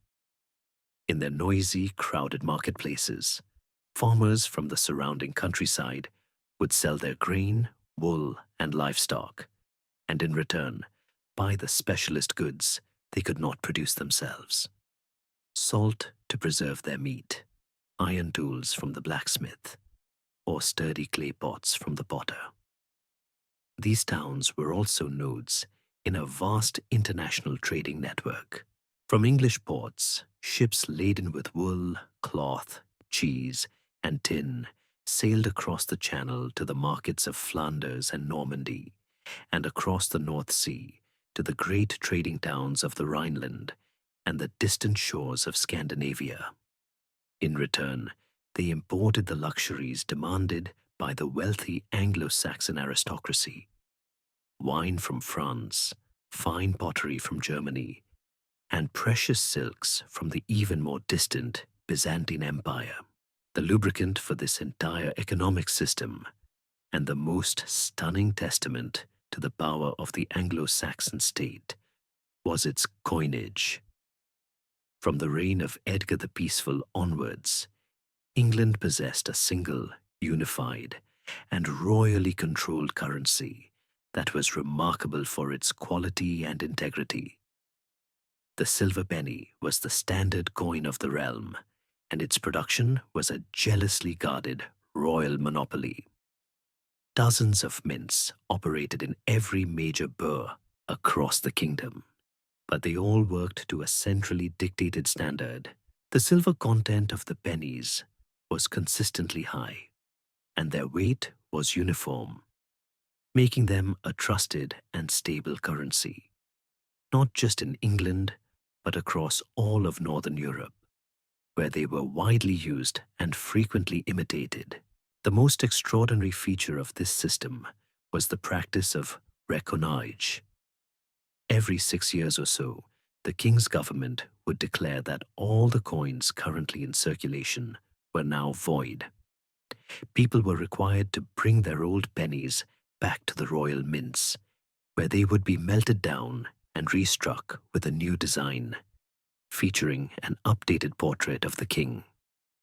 For every 10 pennies brought in, for example, a person might receive only 9 new ones back, with the 10th coin being kept by the crown as a fee.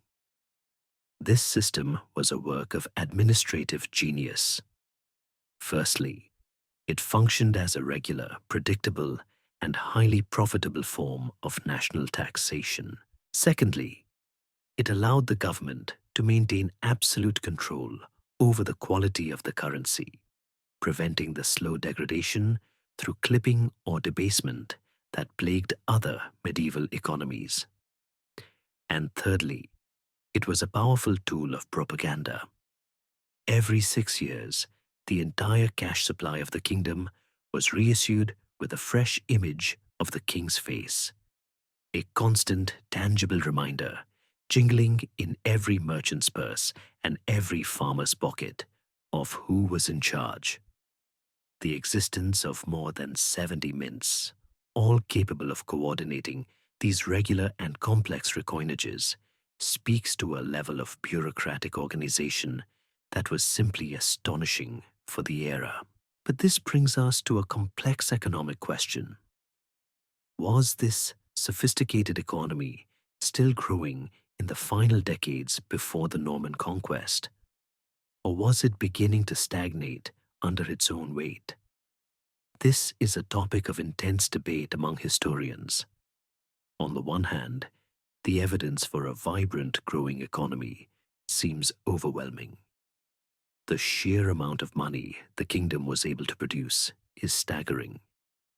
The Danegeld payments under Aethelflad, while disastrous politically, reveal a nation capable of raising tens of thousands of pounds of silver, millions upon millions of coins, in a very short space of time. This suggests enormous underlying wealth. The steady growth of towns and the increase in the number of mints also point towards a dynamic and commercializing society. However, some economic historians propose a more pessimistic view. They argue that the very efficiency of the Anglo-Saxon state may have become its own worst enemy. The immense tax burden required to pay first the Danegeld and then to support Cnut's vast North Sea empire may have been sucking too much capital out of the economy. This constant drain of silver, either as bullion shipped to Scandinavia or as taxes flowing into the king's treasury, might have stifled private investment and created a long-term economic depression. In this hypothesis, the late Anglo-Saxon economy, while outwardly impressive, may have been a system under profound strain, a mighty engine beginning to seize up under the crushing weight of its own fiscal military demands. The truth likely lies somewhere in between. But the debate reminds us that this powerful and wealthy kingdom, whose silver pennies were the envy of the North, may have been facing a quiet internal crisis long before its political leadership was thrown into turmoil by the death of Cnut's heirs. Not the Great, the Viking who had brought England 2 decades of peace and order, died in 1035. The vast North Sea empire he had assembled, a dominion built on his own personal strength and charisma, immediately began to fall apart. His sons, Harold Harefoot and Harthacnut, were lesser men who fought over the inheritance, and their short, chaotic, and brutal reigns ended quickly, leaving no direct heirs. The Danish dynasty had burned itself out. The great men of England, the bishops and earls of the Witan, tired of foreign rule, looked across the channel to Normandy. There, in exile for nearly 30 years, lived the last surviving son of the disastrous King Aethelred the Unready and his Norman wife, Emma. In 1042, this forgotten prince, a man named Edward, was invited back to claim the throne of his ancestors. The ancient house of Wessex was restored, and there was a great, hopeful sense that the kingdom had returned to its rightful masters. But the king who returned was in many ways a stranger in his own land. Edward had been a boy when he was forced to flee to Normandy, and he had grown to manhood in the dynamic, ambitious, and thoroughly French-speaking court of the Norman dukes. He was an Anglo-Saxon by blood, but a Norman in culture, language, and sympathy. He was also a man of intense, almost monastic, piety. Where his ancestors had been formidable warriors, Edward was quiet, gentle, and devout, his passions directed not towards the battlefield, but towards the church. The great project of his life would be the construction of a magnificent new abbey in the Romanesque style at a place called Westminster, just upriver from London. His deep religiosity was so profound that a century after his death, the church would make him a saint. Edward the Confessor. This gentle, pious king, however, had little real appetite for the ruthless business of politics, and even less of a power base in the kingdom he had inherited.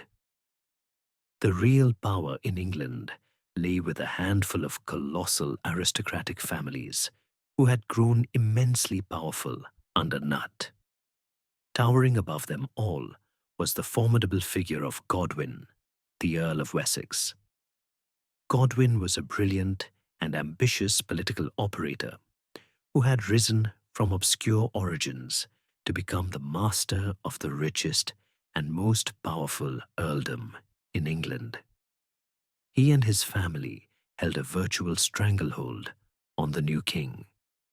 Edward was compelled to marry Godwin's daughter, Edith. Godwin's charismatic and popular son, Harold, was made Earl of East Anglia. Another son, Sweyn, held an earldom in the west.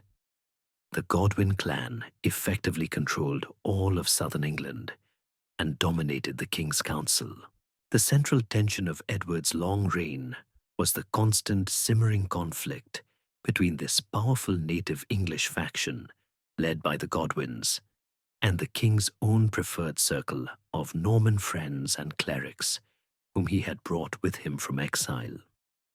Edward, feeling suffocated by the overbearing Godwin clan, tried to create his own power base by promoting his Norman associates to high office. Most provocatively, he appointed a Norman, Robert of Jumièges, as Archbishop of Canterbury, the most powerful position in the English Church, infuriating the native aristocracy. The kingdom became a hornet's nest of Anglo-Norman rivalry, and in 1051 the hive was kicked. A high-ranking Norman nobleman, Eustace of Boulogne, was returning from a visit to King Edward's court. As he and his armed retinue passed through the town of Dover, a violent brawl erupted between the arrogant Normans and the local townspeople. Men were killed on both sides. When Eustace complained to the king, Edward, siding with his foreign friends, ordered Earl Godwin, in whose territory Dover lay, to inflict a harsh punishment on the town. Godwin, in a populist and defiant move, flatly refused. He would not punish his own countrymen to satisfy the pride of a foreigner. It was a direct challenge to the king's authority. Both sides raised their armies. For a tense moment, England stood on the brink of civil war. But Godwin had overplayed his hand. The other great earls of the realm, Leofric of Mercia and Siward of Northumbria, jealous of the Godwin's immense power, sided with the king. Godwin's support crumbled, and he and his sons were forced into a humiliating exile. For 1 year, the Norman faction was triumphant and held complete sway at the English court. And it was during this brief window of opportunity, according to later Norman chroniclers, that a fateful and mysterious event occurred. They claim that King Edward, grateful for the support of his Norman kin, formally promised the throne of England upon his death to his cousin from across the sea, William, the formidable and ambitious Duke of Normandy. Did this promise ever actually happen? It is one of the great historical mysteries. No English source ever mentions it. Was it a legally binding offer? Was it a vague, informal expression of thanks? Or was it a complete fabrication, a brilliant piece of propaganda invented by the Normans after the fact to provide a legal justification for their invasion? The truth is impossible to know, but this alleged promise would become the central cause, the original sin, that led directly to the catastrophe of 1066. The Godwins' exile, in any case, did not last. The following year, 1052, they returned with ships and soldiers, sailing up the Thames to London. They were met with a huge outpouring of popular support. The people of England had quickly grown to resent the arrogance of the king's Norman favorites. Edward, a man who hated conflict, was forced to capitulate. Godwin and his sons were restored to all their lands and titles, and this time it was the king's Norman advisors, including Archbishop Robert, who were forced to flee the country in disgrace. The Godwin family was now more powerful than ever. Shortly after this triumph, the old Earl Godwin died, and his earldom and his position as the most powerful man in England passed to his son, Harold Godwinson. For the last decade of his reign, King Edward increasingly withdrew from the day-to-day business of government, becoming a semi-reclusive figure, dedicating his fading energies to prayer and overseeing the construction of his magnificent new abbey at Westminster. The government of England was left in the capable hands of his brother-in-law, Harold, and so, as the 1060s wore on, the stage was set for a monumental crisis. The old king was nearing death. He was revered as a saint, but he was also childless. In England, the king's right-hand man, the native-born hero Harold Godwinson, held all the real power and commanded the loyalty of the English people. But across the Channel, the ruthless and formidable Duke of Normandy, William, believed that he held a sacred, binding promise to the throne. The seeds of conquest, sown by a pious king's divided loyalties, were about to bear the most bitter fruit imaginable. As the year 1065 drew to its close, the long, peaceful, but politically fraught reign of Edward the Confessor was finally ending. In his newly built palace at Westminster, next to the magnificent abbey he had spent a lifetime constructing, the old king lay dying. For decades, the great, unanswered question had hovered over the kingdom. Who would succeed the pious but childless king? The seeds of conflict, sown through years of factional rivalry and ambiguous promises, were about to germinate with terrifying speed. The year of our Lord, 1066, had begun, The final act of the drama began at the king's deathbed. According to the English sources, written by men who were there or who knew the court intimately, King Edward, in his last moments of lucidity, finally made his will known.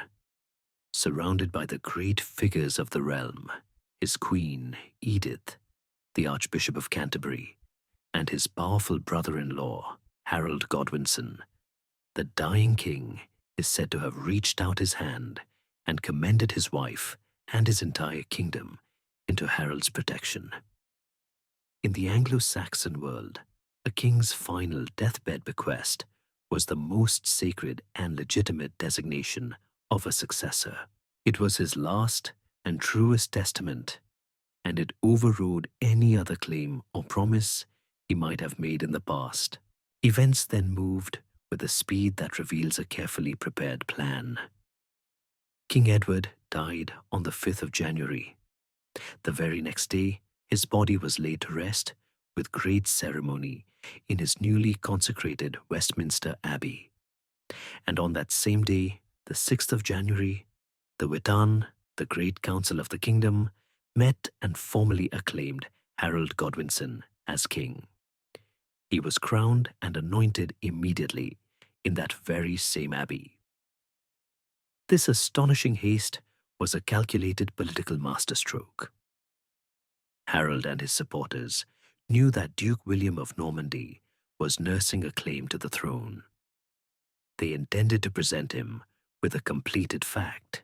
By the time the news of Edward's death reached the continent, Harold would already be the crowned and chosen king of the English, acclaimed by its council, and most importantly, designated by his predecessor. According to English law and custom, his claim was now watertight. Across the Channel, the news of Harold's coronation was received with cold fury. When the message was brought to Duke William of Normandy as he was preparing to go hunting, he was said to have been struck silent, pacing back and forth in a rage. In his mind, the English throne was his, promised to him by King Edward years before. But his claim rested on something even more potent, a story of a sacred oath that transformed a political dispute into a matter of holy justice. This is the great mystery at the heart of the Norman claim. According to Norman accounts, most vividly depicted on the Bayeux Tapestry, Harold Godwinson had been shipwrecked on the French coast a year or two earlier. Duke William had secured his release from a local count and hosted him as an honored, if not entirely free guest in Normandy. There, in a solemn ceremony, Harold had allegedly sworn a sacred oath to William on holy relics, promising to support William's claim to the English throne. Did this oath truly happen, as the Normans described it? English sources are completely silent on the matter. If it did happen, was Harold a free agent or a prisoner swearing under duress to save his own life? Did he swear the specific oath the Normans claimed, or a more general one of friendship that was later twisted for propaganda? The truth is lost, but the story was a weapon of incalculable power for William. It allowed him to portray Harold not as a legitimate rival, but as a perjurer, an oath-breaker who had damned his immortal soul. With this narrative, William was able to transform his planned invasion from a grubby war of conquest into a righteous crusade. He successfully petitioned the Pope for his blessing and received a papal banner to carry into battle, a symbol that God was on his side.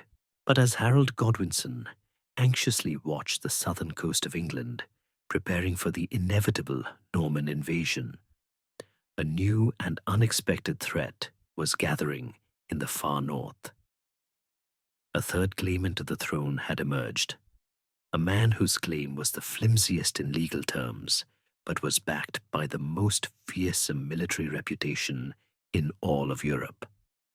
This was Harald Sigurdsson, the King of Norway, a giant of a man known to history by the uncompromising nickname Hardrada, the Hard Ruler. Hardrada was a living legend, a real-life hero from the sagas. As a young man, he had fled into exile and become a fabulously wealthy and successful mercenary commander in the elite Varangian Guard of the Byzantine Emperor in Constantinople. He had fought battles in Sicily, Bulgaria, and the Holy Land before returning to Norway with a vast treasure to seize the crown.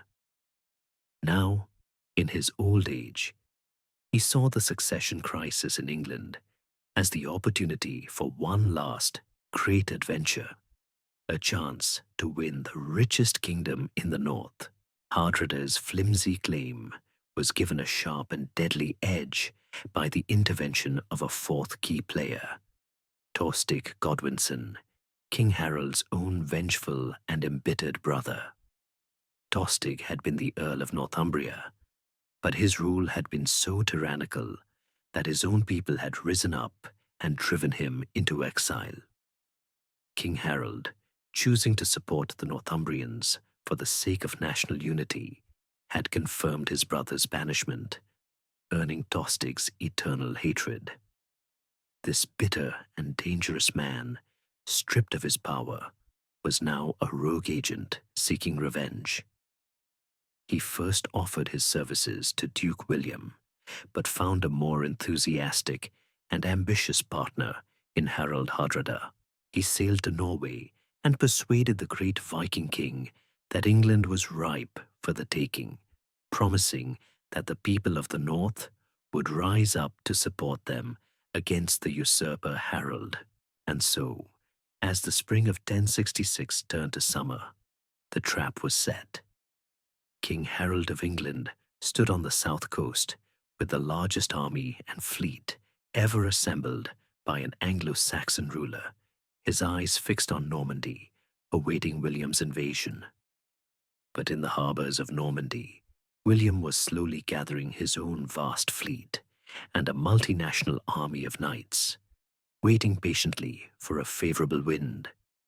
And far to the north, in the fjords of Norway, Harald Hardrada and the traitor Thorsteig were preparing their own fleet of longships, ready to descend on the north of England. The kingdom was caught in a deadly pincer. The year of 3 kings was about to ignite into a year of 2 invasions, 3 armies, and a series of cataclysmic battles that would decide the fate of England for 1,000 years. For the entire summer of 1066, King Harold Godwinson and his army held their vigil on the south coast of England. He had gathered the greatest military force the kingdom had ever seen, stationing the southern fyrd along the coast and assembling a huge fleet to patrol the channel. Day after day, they stared out at the empty sea, waiting for the Norman invasion that did not come. Duke William's fleet, assembled and ready, was trapped in the harbours of Normandy by relentless, unfavourable northerly winds. But Harold's great army was a fragile thing.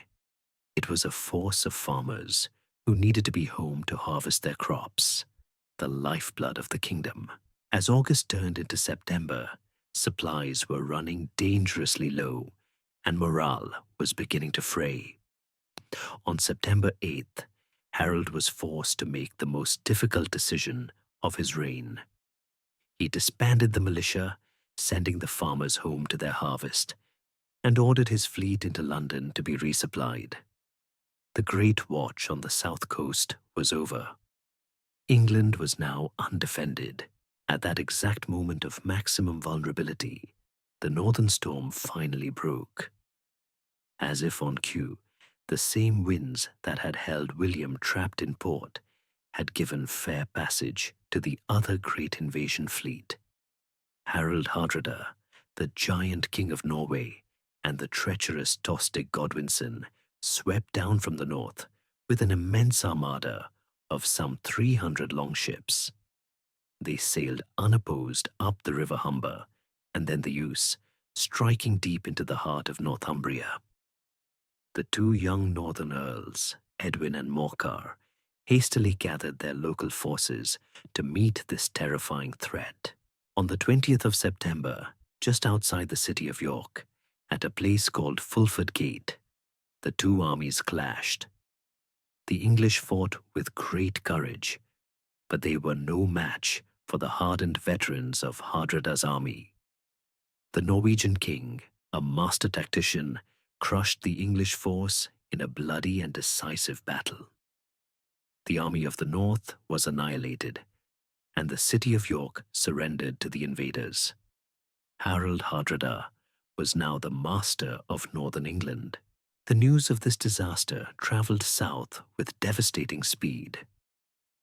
When the message reached King Harold in London, it must have felt like the end of the world. His kingdom was being torn apart. A huge Viking army was occupying his second most important city, and his own great army had been disbanded. Lesser men might have despaired. But Harold Godwinson was a man of almost superhuman energy and resolve. He did not wait to reassemble the full Fyrd of the southern shires. He gathered his elite professional soldiers, his household troops known as the housecarls, summoned what local forces he could, and immediately began a legendary forced march north. It was one of the most remarkable feats in English military history. Pushing themselves and their horses to the absolute limits of endurance, Harold's army covered the roughly 190 miles from London to York in 4 to 5 days, an average of nearly 40 miles a day. When they arrived, they had achieved what Hardrada must have thought impossible: total strategic surprise. The Norwegian army, basking in the glory of their victory at Fulford, was overconfident and unprepared.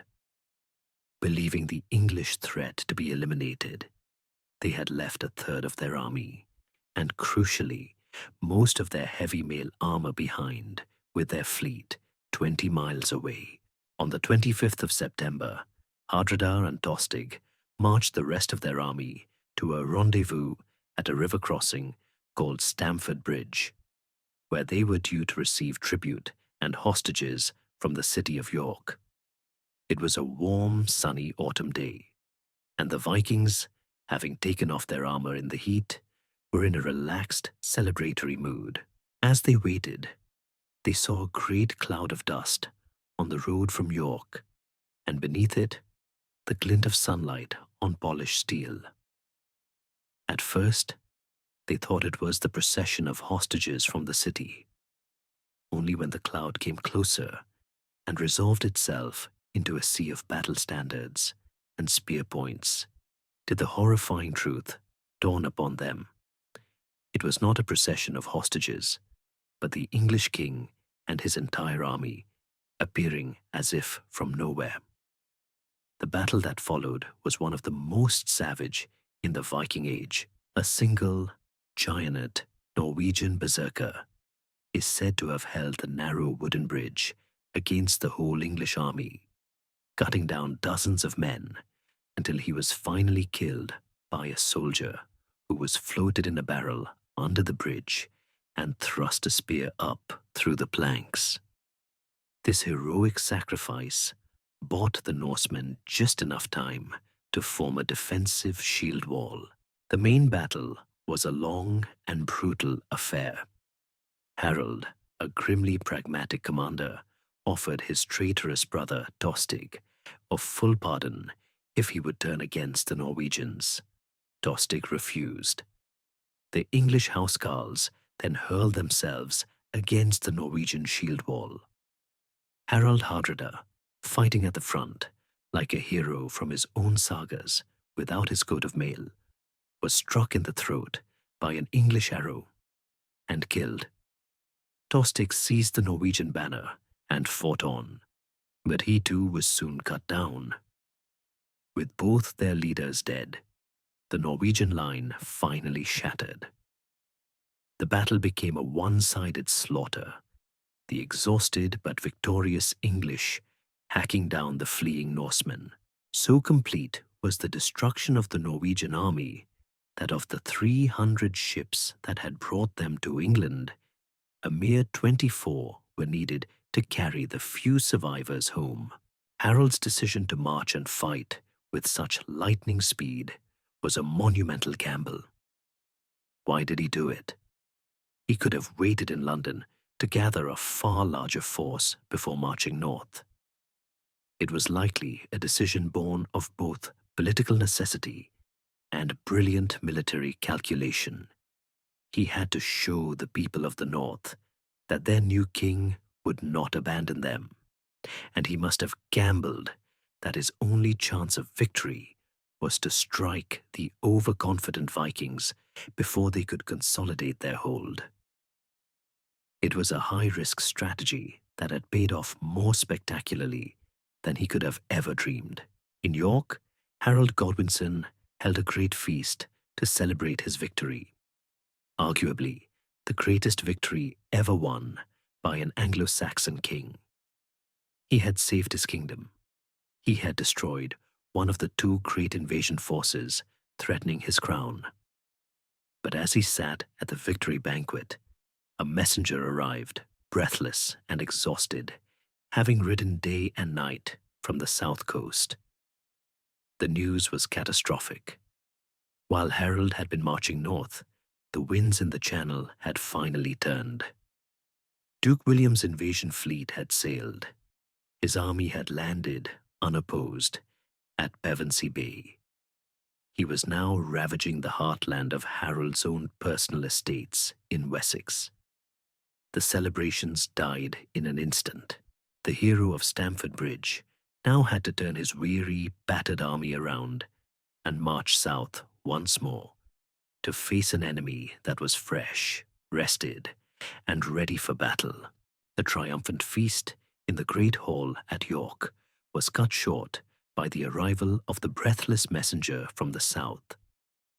The news was the stuff of nightmares. While King Harold Godwinson had been saving his kingdom from one great invasion, another had landed. Duke William of Normandy was ashore. His army was burning and pillaging its way through Sussex, the very heart of Harold's own personal earldom. The hero of Stamford Bridge had no time to rest. He turned his army around. The men who had just endured a brutal battle and one of the most punishing forced marches in history now had to do it all again in reverse. He drove his exhausted army south, covering the 240 miles back to London in about 7 days. The core of his force, the professional housecarls who had fought with him in the north, were battered and weary, their numbers depleted. He paused in London for only a few days, sending out urgent summons for the third of the southern shires to assemble. His most experienced commanders, and even his own mother, pleaded with him to wait, to gather the full strength of the kingdom before confronting the Normans.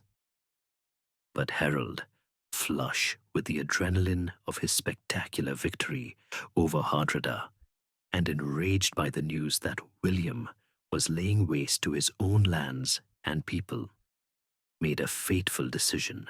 He would not wait. He would march immediately to meet the invader and destroy him, just as he had destroyed the King of Norway. It was a proud, brave, but perhaps fatally reckless choice. On the 13th of October, Harold's army arrived near the Norman camp at Hastings. He seized the tactical advantage, positioning his men on the high ground of a ridge that straddled the main road to London. The position was a strong one, a grassy slope that rose steeply from the marshy ground below, protecting his flanks. Here, on this hill, the English would make their stand. Harold's plan was simple and traditional. His army, composed entirely of infantry, would form a great, packed shield wall along the crest of the ridge. a solid barrier of wood, leather, and steel. They would let the Normans, with their cavalry, exhaust themselves by charging uphill into this static, unbreachable fortress of men. At dawn on Saturday, October 14th, the two armies faced each other. They were a study in contrasts. The English army was a defensive wall of axemen and spearmen, its heart the elite housecarls with their terrifying long-handled Danish axes, weapons capable of felling a knight and his horse with a single blow. The Norman army was a modern, continental, combined arms force, a line of archers and crossbowmen to harass and disrupt the enemy, a solid core of heavy infantry, and their ultimate weapon, the shock cavalry of armored, lance-wielding knights. The Battle of Hastings began around 9 in the morning, and would, against all medieval norms, rage for the entire day. William opened the battle with a barrage from his archers, but their arrows flew harmlessly high over the English shield wall, or thudded ineffectually into the wall of shields. Then came the main assault. The Norman infantry and knights began the long, arduous charge up the slope. They were met with a storm of spears, javelins, and stones before crashing into the unyielding English line. The noise must have been horrific. The splintering of shields, the shriek of horses, and the sickening rhythmic crunch of the great axes. Again and again, the Normans charged, and again they were repulsed, leaving a tangled heap of dead and wounded men and horses at the foot of the English position. The shield wall held. Then came the first turning point. A section of the Norman line faltered and broke, fleeing back down the hill. A rumor flashed through the Norman ranks. William was dead. Panic began to set in. Seeing the enemy running, a group of English ferdmen on the right of their line against orders broke their formation and charged down the hill in a chaotic, exultant pursuit. It was a fatal moment of indiscipline. Duke William, seeing the danger, rode among his fleeing troops, tearing off his helmet to show his face and rally them. Then, seeing the pursuing English, now exposed and disorganized on the flat ground, he wheeled his knights and cut them to pieces. William, a brilliant and ruthless tactician, had learned a valuable lesson. The English shield wall was unbreakable by direct assault, but its less disciplined elements could be lured into breaking ranks. He now turned this observation into a deliberate, brutal strategy. Throughout the long afternoon, he ordered his knights to perform a series of feigned retreats, charging the line, pretending to flee in panic, and then turning and annihilating the English who attempted to give chase. It was a ghastly, attritional tactic that slowly began to thin the English numbers. Yet as dusk began to fall, the core of the English army still held the crest of the hill. Exhausted, bloodied, and surrounded by mounds of their own dead, the housecarls stood firm around the two royal standards, the Dragon of Wessex and Harold's personal banner of a fighting man. William, knowing he had to win before nightfall, ordered one last, desperate combined assault. He told his archers to change their aim, to fire not at the shield wall, but high into the air, so their arrows would plunge down from above, a deadly rain falling on the heads of the English warriors. It was at this moment that fate, or a random shaft of wood and iron, intervened. The Bayeux Tapestry, the great visual narrative of the battle, depicts the iconic and tragic scene. As the sky darkens with arrows, a figure stands with the words "King Harold is killed" above him, clutching at an arrow that has struck him in the eye. The earlier written sources are more ambiguous, with one stating he was hacked down by a group of Norman knights who finally broke through the line. The mystery of his exact death, a chance arrow or a final desperate melee, can never be solved. But the outcome was the same. The king was dead. His two loyal brothers, who had been fighting beside him all day, were also slain. With their king and his brothers gone, the heart of the English defense was ripped out. The great shield wall, which had held for almost 9 hours, finally broke. The surviving housecarls, in a final heroic act of loyalty, refused to flee, fighting to the death around the fallen body of their king. The rest of the battered Fyrd dissolved into the twilight, fleeing into the woods behind the ridge.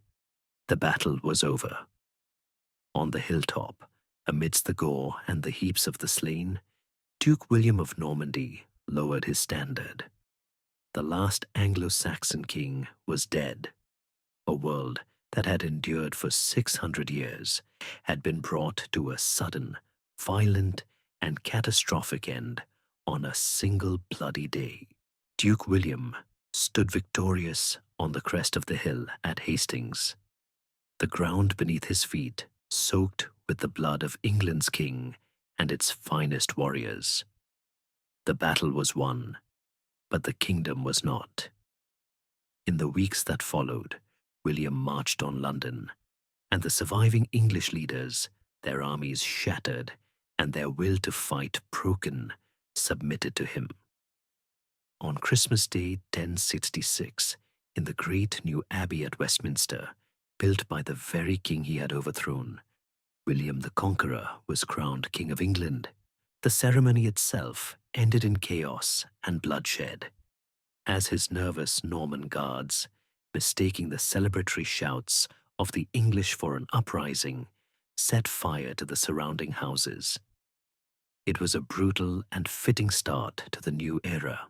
The conquest was not a peaceful transition of power. It was a violent and systematic subjugation of a people. When the north of England, with its proud Anglo-Scandinavian spirit, rose in a series of desperate rebellions, William responded with an act of state terrorism so horrific it was remembered with a shudder for centuries: the harrying of the North. In the winter of 1069, he unleashed his armies across Yorkshire and Durham with a single, terrible command: to destroy everything. They burned villages and towns to the ground. They systematically slaughtered livestock. They destroyed all the stored grain and farming equipment, ensuring that those who survived the sword would die of famine. The Domesday Book, a great survey of his kingdom, compiled 16 years later, is filled with entry after entry for the North that simply reads, waste. It was a genocide that broke the spirit of northern resistance forever. This was the beginning of what would become known as the Norman yoke.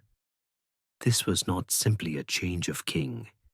It was a complete replacement of the nation's ruling class. Over the next 20 years, the entire native Anglo-Saxon aristocracy was systematically eliminated. The great earls and thegns, who had governed England for centuries, were killed in battle, driven into exile, or stripped of their lands and titles. In their place, William installed his own French-speaking followers, the Norman, Breton, and Flemish barons, who had fought for him at Hastings. The land of England was carved up and handed out as spoils of war. A new language, Norman French, became the language of power, of law, and of polite society. English became the guttural, devalued tongue of the conquered peasants.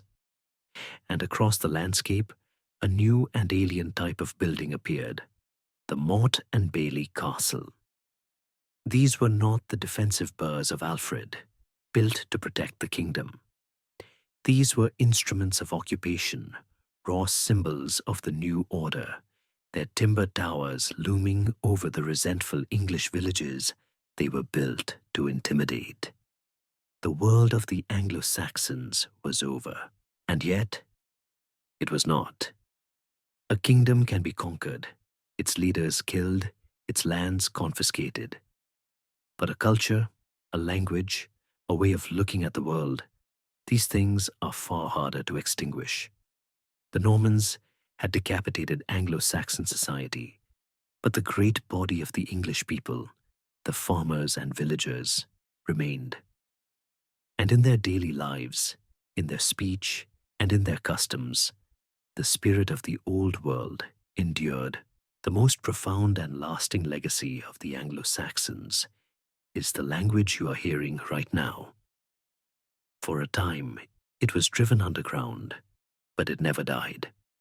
And when it re-emerged centuries later as the language of a unified nation, it was still, at its core, the tongue of Alfred the Great. While thousands of French words for law, government, and fine dining were absorbed, the simple, powerful, everyday words we use for the most important things, words like love and hate, friend and home, earth, water, fire, and sleep. These are the words of the Anglo-Saxons. Their institutions also survived, hidden in plain sight. The Normans, for all their military prowess, were masterful administrators, and they were smart enough to recognize the efficiency of the state they had conquered. They adopted and adapted the Anglo-Saxon system of shires and sheriffs, of taxation and the royal writ. The very idea of English common law, with its deep roots in the judgment of the local community, is an inheritance from the public justice of the Anglo-Saxon hundred and shire courts. The landscape of England is still a map of their world. The boundaries of ancient parishes and the winding lanes between villages often follow paths first laid down 1,000 years ago, and their language is fossilized in the names of the places we live. Any town ending in Haham tells of an old Anglo-Saxon homestead. A tun was a farmstead or enclosure. A berry was a fortress. The entire country is a palimpsest, with the script of the Anglo-Saxons still visible beneath all that has been written since. The Anglo-Saxon world is gone. Its kings and queens, its saints and scholars, its poets and its warriors now sleep in the quiet earth. Their great halls have crumbled to dust, and their heroic songs have faded into the silence of the library. But they are not truly gone. They are the invisible architects of the world that followed. Their legacy is in the fundamental structure of our language, in the ancient roots of our laws, and in the names on the land. Their long and turbulent story, from the first ships that beached in the ruins of Roman Britain to the final desperate stand on a bloody hill in Sussex, is the foundational story of the English-speaking peoples. It is a tale of migration and settlement, of art and faith, of brutal warfare, and the slow, patient building of a nation. Now their story is told. The echoes of the Scops harp and the clash of the shield wall fade. The long day is done. The time for rest has come.